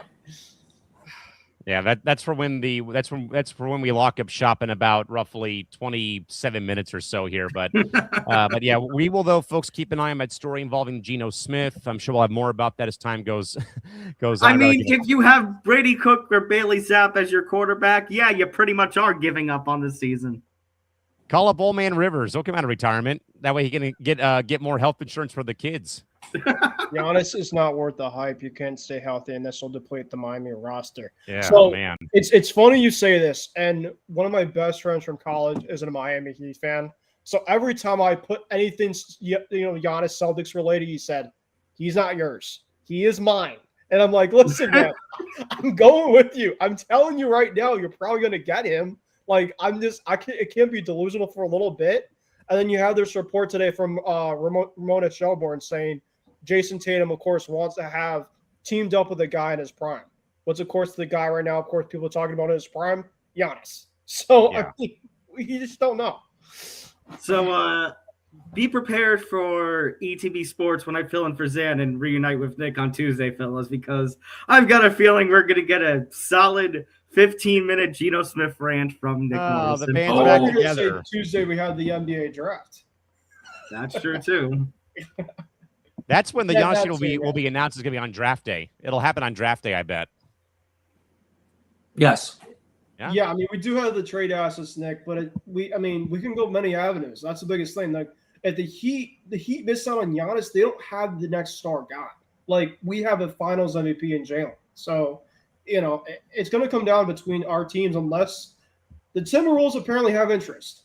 Apparently, there's some mystery team for them. So, I love those reports. The mystery team. Mystery team, yes. Yeah. I do think John Morant will be on the move, though, to Minnesota. That's my big Although Miami gets Giannis, him and Bam, that's a nice little twin, tower type of issue. Little twin tower action like the Rockets in the 94-95. Right. Yeah. And speaking of Bam, is like, in terms of any of the talks, like, Bam seems untouchable right now, even though he shouldn't be. Like, and I think that's why I think he's going to go to Miami, because Miami has the guy that I think could be traded for, and that's Tyler Hero. Yes. You guys think that Ja Morant's going to be on the move? Yes. Oh, definitely. I think they're desperate to move him. Like, they're not only as long as the Knicks don't get involved and have Dolanitis. But the issue with Morant, though, is that his baggage off the court. Exactly. Right. Well, that's why I was going to say there's only one team that I want to see him get traded to. And unfortunately, the soundboard, we used to have the sound. It's not here anymore. It's one of my favorites, though, so I'm going to play it from my phone. Pacific, Guangdong Tigers. Ni hao. I mean, the rumor out there with him is that him getting traded to New Orleans. Oh, from one bad team to another bad team. Yikes. Okay. Actually, I'm gonna send. I don't know if I can send this. I do have this clip here. Hold on. Let's see it. Per ESPN, Giannis reportedly doesn't want to leave Milwaukee. He just wants to leave the Bucks. Oh, I saw that. I ain't never seen him swing a bat or catch a damn football. So what other choices do we have? You can play for the Packers, or you can play for the Bucks, or you can get the hell out of Milwaukee. Those are the only two options that he got. Go ahead. No, you know what that means, people? That means Giannis Antetokounmpo is going to go over to the world of baseball, and he's going to join the Brewers. Well, you know what? Funny enough, the Brewers' best player is crazy tall. He can join the Twin Towers. It fits. Imagine sticking Giannis in the outfield with the Miz. Oh, my goodness. But, yeah, so we'll keep an eye on the Geno Smith story and the NBA. Imagine sticking him at first base. As we get close to the NBA draft coming up on Tuesday. By the way, minute 78 from Vancouver, still 2-1 Egypt. If the result holds up, Egypt becomes the top team in Group G, with Iran, Belgium with 2 points, and New Zealand would be 0-1-1 if that result holds up from Vancouver. With that, guys, the weekend also marked NASCAR and the return back to Southern California, as I just documented last Friday, involving the closure of Auto Club Speedway. No real place for NASCAR to come and bring the high-octane rush of auto racing to SoCal. So they picked, guys, an active naval base right in my backyard in San Diego at Naval Base Coronado, with Chase Heim winning the race today from Southern California and from San Diego. Tom, we literally just sat through 2 Americana events in a matter of a couple of weeks involving UFC Freedom 250, and now the Anduril 250 race the base from NAS North Island here on Coronado in San Diego. Tom, your thoughts on the spectacle going on for both Freedom 250 and this, but also how tough it might be right now, if anyone is a auto racing fan, that there's no permanent track right now anywhere in SoCal to have any actual events on a actual speedway right now at this time. Which is kind of shocking because I feel like Southern California, there would be, considering how much sports there is in Southern California, that there would be some sort of racetrack for them to be on. I'm just sitting here wondering now what the next sport is going to be that does some sort of event, either on some government official property. Yeah, I wonder about that. Major League Baseball. Baseball is the American pastime. Didn't they play a game at Fort Bragg in North Carolina a few years ago, I think, I want to say? Let me double check. I think they did. I think the Phillies might have played in that game, I want to say. The Fort Bragg game was 2016. 10 years ago. 10 years ago, the Marlins and the Braves. That was kind of a clunker of a game. Those two teams playing each other. Mm-hmm. I would say the NFL, but the NFL is so focused on international expansion right now. I don't know if it wants to do any sort of Americana-based game. Yeah, I don't know. I mean, I had a lot of my friends went to the weekend, by the way, and they said it was a bit of a hassle getting on the base, getting through clearance from the Navy, getting onto it. But every race though had a massive wreck. And by the way, this actually took the place of the Chicago street race that happened over the last couple of years, though. And for those that are wondering, again, the Auto Club Speedway in Fontana that opened up in '97 shut down operation about 3 years ago. The property got sold to build a brand new mixed use development property and a shorter track. But because of of how expensive it is to do stuff in California, especially in SoCal, the track is now gone. That they have torn the whole thing out. It's supposed to be built for warehouses, for an Amazon location, and some other things. And they've made no progress. It's been stalled for the last 3 years, and now there's nowhere to do a NASCAR event in SoCal. They've had to get creative, though, with the LA Coliseum for a bit, and then obviously having this event, though, as part of the 250 celebration for the country at Naval Base Coronado. College basketball has done games on aircraft carriers, naval bases. The what is it? The Armed Forces Classic or whatever it's called. Yeah, SDSU played in it 1 year against Syracuse, and then I think Michigan State played somebody, and they both were here at the naval base at 32nd Street in San Diego. That'd be quite a spectacle to go to, actually. Basketball on the flight deck of an aircraft carrier. How about putting a hockey game on one of those? That'd be sick. Oh my god! Basketball count. Did you see that Dan Hurley is possibly proposing to have you come play at the White House? Did you hear that? I did actually hear that rumbling. That'd be something. Yeah. Wait, how about we have an NFL game on the White House lawn? He was saying, Dan was saying, well, because we have a fight now in front of it, now we're welcome to have a basketball game if we had to. And I think he did mention Duke as the opponent he would want to face, which, I mean, sign me up for that. Well, we do have, you know what? It's funny that I say that because we do have that I'm just saying, there is that very famous clip of President Reagan throwing that pass to, who was it? Who was it that he did the football pass to? Ricky Sanders. Ricky Sanders, yeah. I mean, who knows? I mean, I thought the event was cool. I couldn't watch the race because it was on Prime Video, but I got to watch bits and pieces of the other event. It looked cool. Like for the two Americana spectacles that we see, the UFC White House card and the NASCAR event, the atmosphere and the arrangement, staging, whatever you want to call it, looked fantastic. Yeah, I mean, it was a really cool layout how they had it. I actually showed the diagram on Press Row on Wednesday about that they were going around the tarmac of where the aircrafts do take off or whatnot, and then they had on turn 5 they called it carrier corner, where all of the carriers that are not at sea were docked as they came around the left turn there on the base. And a lot of my friends were in the pit or they were in the stands watching the event. I think they had close, I forget the exact sense, but I think they had at least, somehow they got 80 or 90,000 people to watch that event maybe today on the grounds of NAS North Island, by the way, which is just crazy. Which also, if you watch Top Gun Maverick, the second one, scenes were shot at that base for the film. Oh my God. Which is cool to think. David, how about your thoughts about another Americana event like this with NASCAR going to a active duty naval base here in Southern California? Yeah, well, I mean, like you just mentioned, it's the issue, I guess, is with NASCAR or just auto racing in general in Southern Cal is location. They had Yes. one. I remember growing up, they had one in Riverside.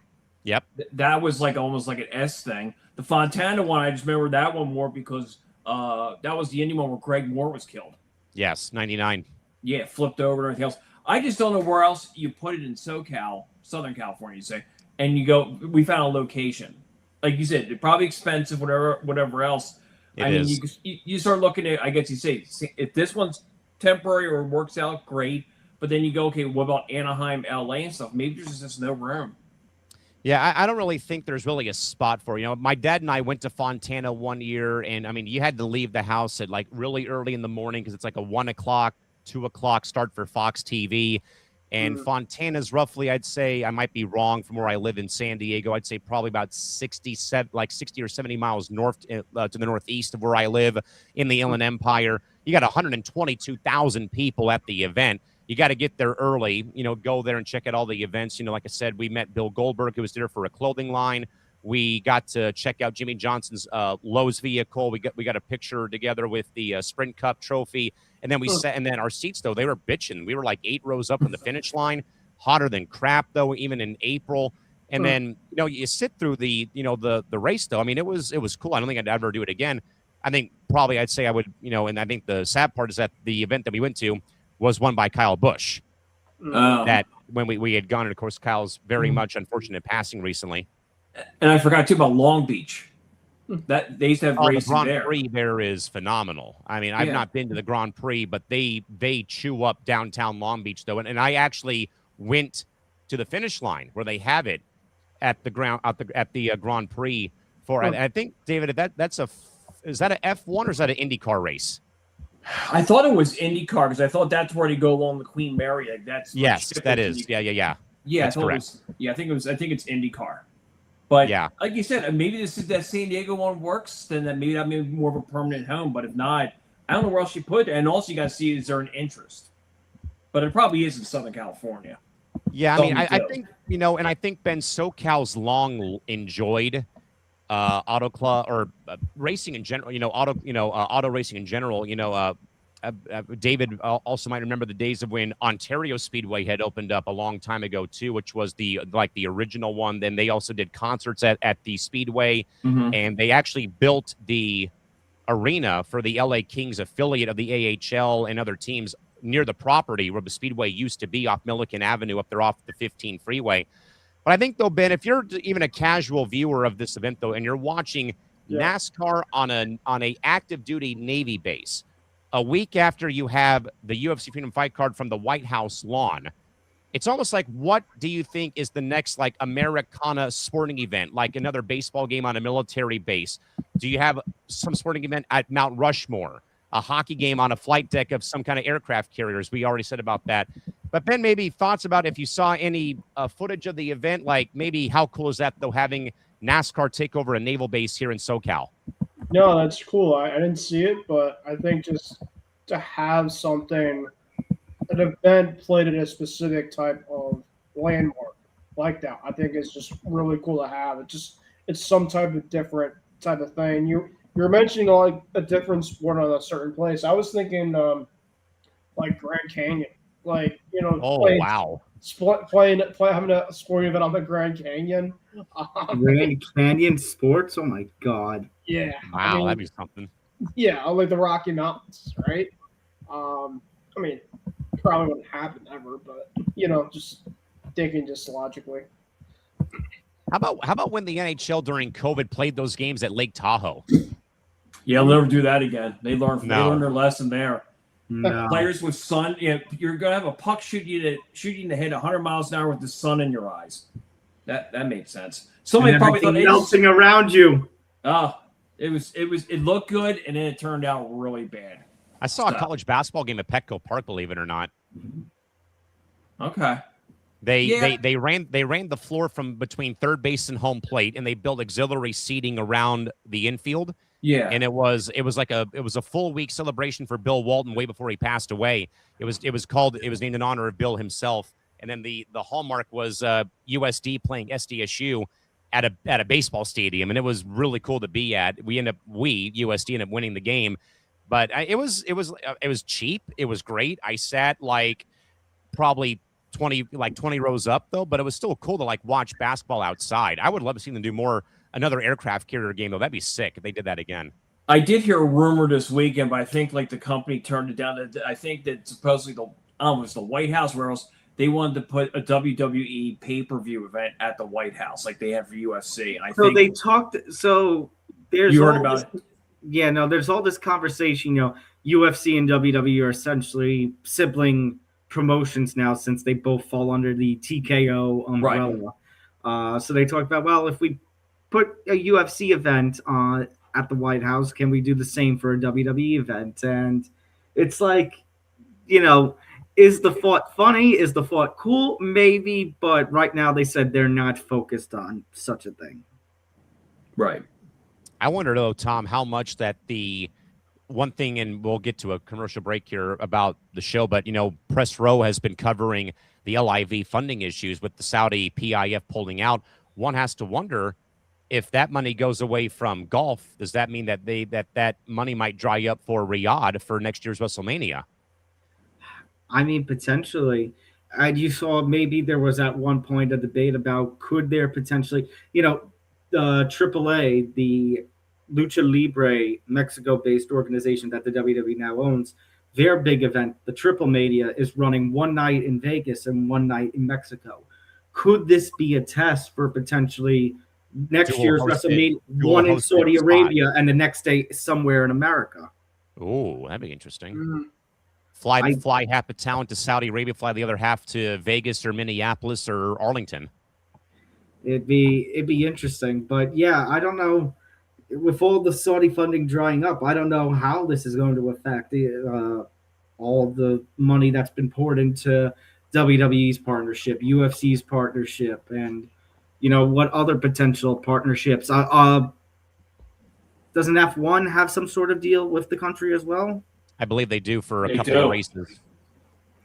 Yeah, so it's going to be interesting to see what happens on. David, did you want to get a word in real quick before we get to a commercial break? I was just going to say, I thought that Saudi funding, I thought they gave the WWE like $250 million.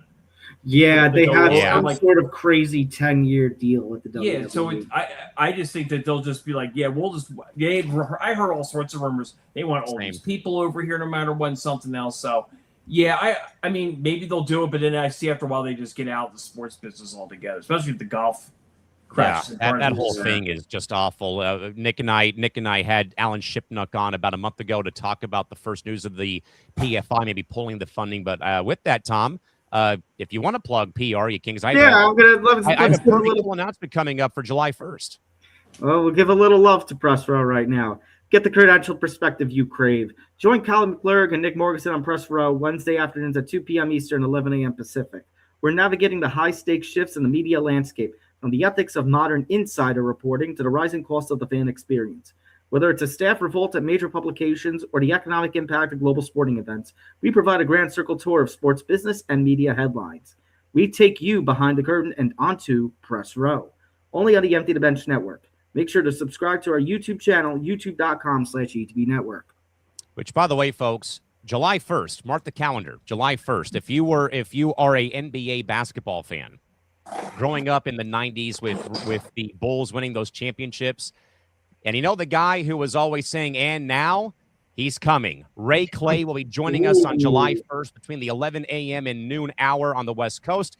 Ray will be joining us to talk all things Bulls, all things Alan Parsons Project, how FIFA has brought that song back for the walkout for every single match of the World Cup so far in his legendary PA career. So that is going to be July 1st. Ray Clay, legendary Bulls PA announcer, joining us on Press Row between 11 and noon p.m. Pacific time, right in our first hour. So glad to that'd be 2 to 3 Eastern. So glad to finally lock that down with Ray, and we'll talk a bit, too, about Lawrence Tanter, who, again, also retired after 43 years of service to the Lakers as their PA voice as well during the course of that interview. But, again, that'll be July 1st between 11 a.m. and 12 p.m. noon or noon p.m. Pacific time, Ray Clay on Press Row. So mark those calendars for that. And maybe Ray can help narrate a new open for the ETB Network shows here. Who knows? We'll see what happens. That'd be great. With that, guys, we'll end the show with some baseball talk real quick. Ben, how about some thoughts on the Bo Sox? It's not a lot changed. This team has completely been in the gutter. I think they're what? I've lost track of thought in terms of how the record's been. We are 31-44. Last place, 14.5 back in the division, 6 back in the overall wild card. The team's been missing Garrett Crochet and Roman Anthony. Of course, we know that, but they, of course, have been out pretty much the whole entire season. So, I mean, it's kind of just the way things are kind of going. It was reported today from Bob Nightingale, of course, take it with a grain of salt, but basically they're open to moving on from a lot of their pieces, short-term. Sonny Gray is one of them. Maybe Wilson Contreras. I think Aroldis Chapman is pretty much the most guaranteed one out of all of them. The team's going to be selling. It's just kind of not a great overall type of roster built. We kind of knew about that. They did take 2 out of 3, though, in Seattle. There are for some odd reason this team is so weird because they're about a 500 type of team played on the road, but they're so bad at home. And it's ironic because the 2 games have been at home, I've seen them win. So every other game, I think they've won 12 games at home, and I saw 2 of the games they won. So I guess they just have to be there every time now. I have to make my way up to Fenway Park every game now for them to win, I guess. But go buy some season seats, buddy. Jokes aside, though, yeah, I know it's been rough.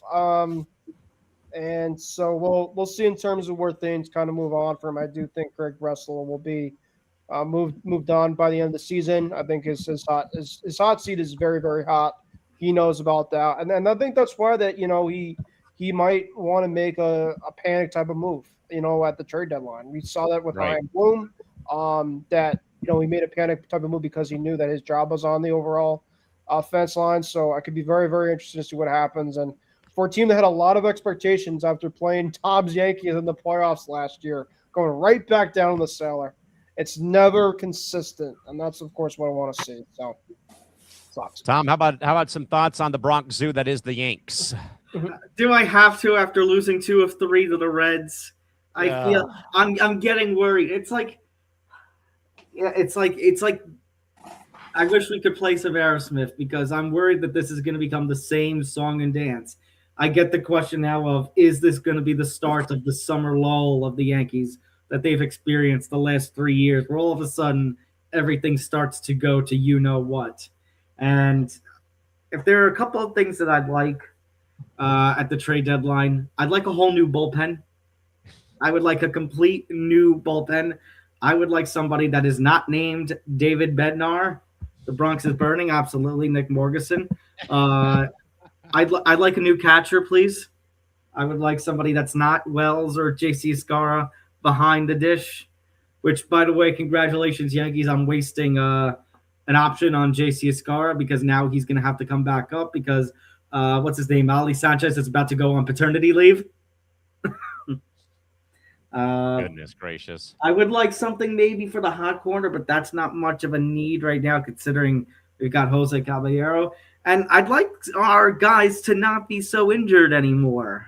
So, I mean, I know Aaron Judge was not the best performing player on the Yankees this season, but what today's game has shown me, even with the home run that he hit, I'm getting a little worried that pitchers are starting to figure out Ben Rice, and without somebody like a Judge or Stanton hitting around him, pitchers are not going to be afraid to throw to him.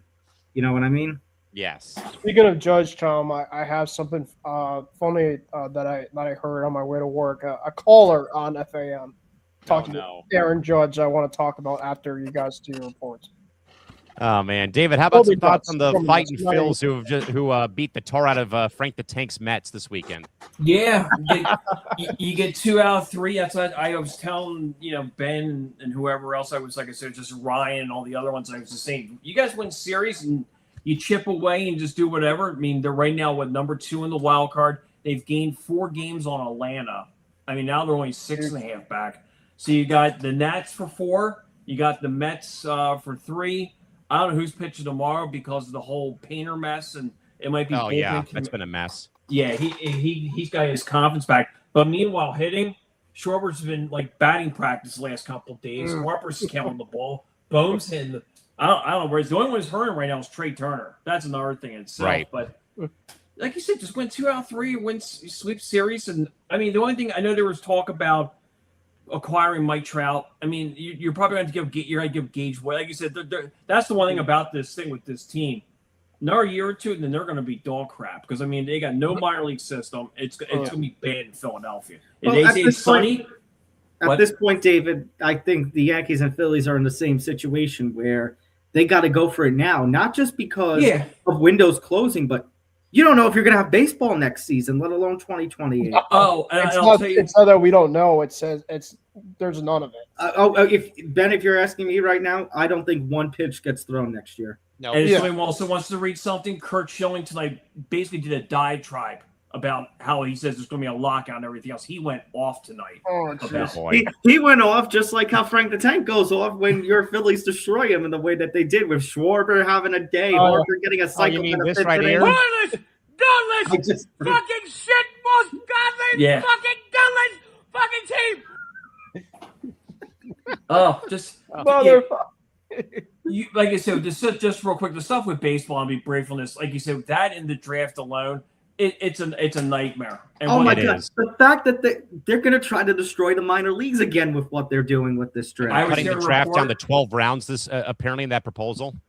Tom, next year or two, they want to eliminate our 30 teams in the minors. Mark my word. That they want to kill like 8 ball because, like you said, prospects, shorter draft. I mean, I get trying to move people through the system quicker so that way we can see the young guys quicker. But I mean, for the average fan at this point, with you talk about ticket pricing before, the minor leagues and the independent ball clubs are the solution for that. Exactly. And on top, and basically they're also going to eliminate all the high school drafts. So you got 2 years of college. Those kids get no money, and it's like, okay, good luck on that. As I said, they're just basically destroying young kids' dreams. When meanwhile, we just saw a draft a couple of years ago where you had the likes of Connor Griffin coming in straight from high school. Right, McGonigal, the Tigers, and even the past, Bryce Harper, A-Rod, all teenagers getting drafted. But now all of a sudden, these teams were poor, including the Dodgers. You're not poor. You just want to be cheap. Yeah. Bottom line. All that deferred money for, we're poor. Yeah. Well, I mean, the Padres still can't hit offensively, sadly. I mean, I think they finally have hopefully turned a corner, but too much of the win-lose, alternating wins and losses right now. And I mean, but with how bad the NL wildcard race is below Philadelphia and St. Louis, it's fair game. So, I mean, the injuries have kind of taken their toll, though, without Laureano being out for the year. They got Andujar back. The pitching's been very suspect. Even the bullpen's been suspect. But as long as you're still within, reaching arm's length of that third wild card spot, I think you'll be fine. You have not seen bad wild card until you see in the AL. Detroit Tigers, who just swept the White Sox, are 11 games under 500, 5 out of the wild card. The Astros and the Orioles, both 5 games, are only 2 out of the wild card. So some team could be 4 or 5 games under 500 this year and make the playoffs. Someone's going to go 80 and 82 and make the playoffs in the American League. You might want that Colin, because Callan, on my drive to work today, I had a WFAN in New York Sports Radio had a caller that basically told the guy that was hosting the show, he's like, I'm about to have a take that I don't know if you and other people would like to react to great or accordingly. But he's like, I'm going to say it anyway. It's just like, with the Yankees, this has been a team that, of course, has, with Aaron Judge, not winning a World Series, and we might have an Aaron Judge problem, and I might want to see consider maybe the Yankees trading Aaron Judge to get younger and see. I'm dead ass. I thought I was about to swerve onto the side. Clown show. If the Yankees, hold on, guys. If the Yankees at this point of the season were 500 or under, I would consider it. They are one of five or six teams right now with 40-plus wins on the season. Right. You are not doing that. Yeah. I was like, what are you talking about? They will fire Aaron Boone first before they trade Aaron Judge. Right. Yeah. Now, if the Yankees have another 2023 style collapse and baseball goes into a lockout next year, then maybe we can have a conversation about that. But not when you have 40 wins and you basically are. It basically seems like the strategy for the Yankees is going to be, we're going for it right now because we don't know what baseball is going to be like next year. We'll give you Machado or Tatis for Judge straight up. So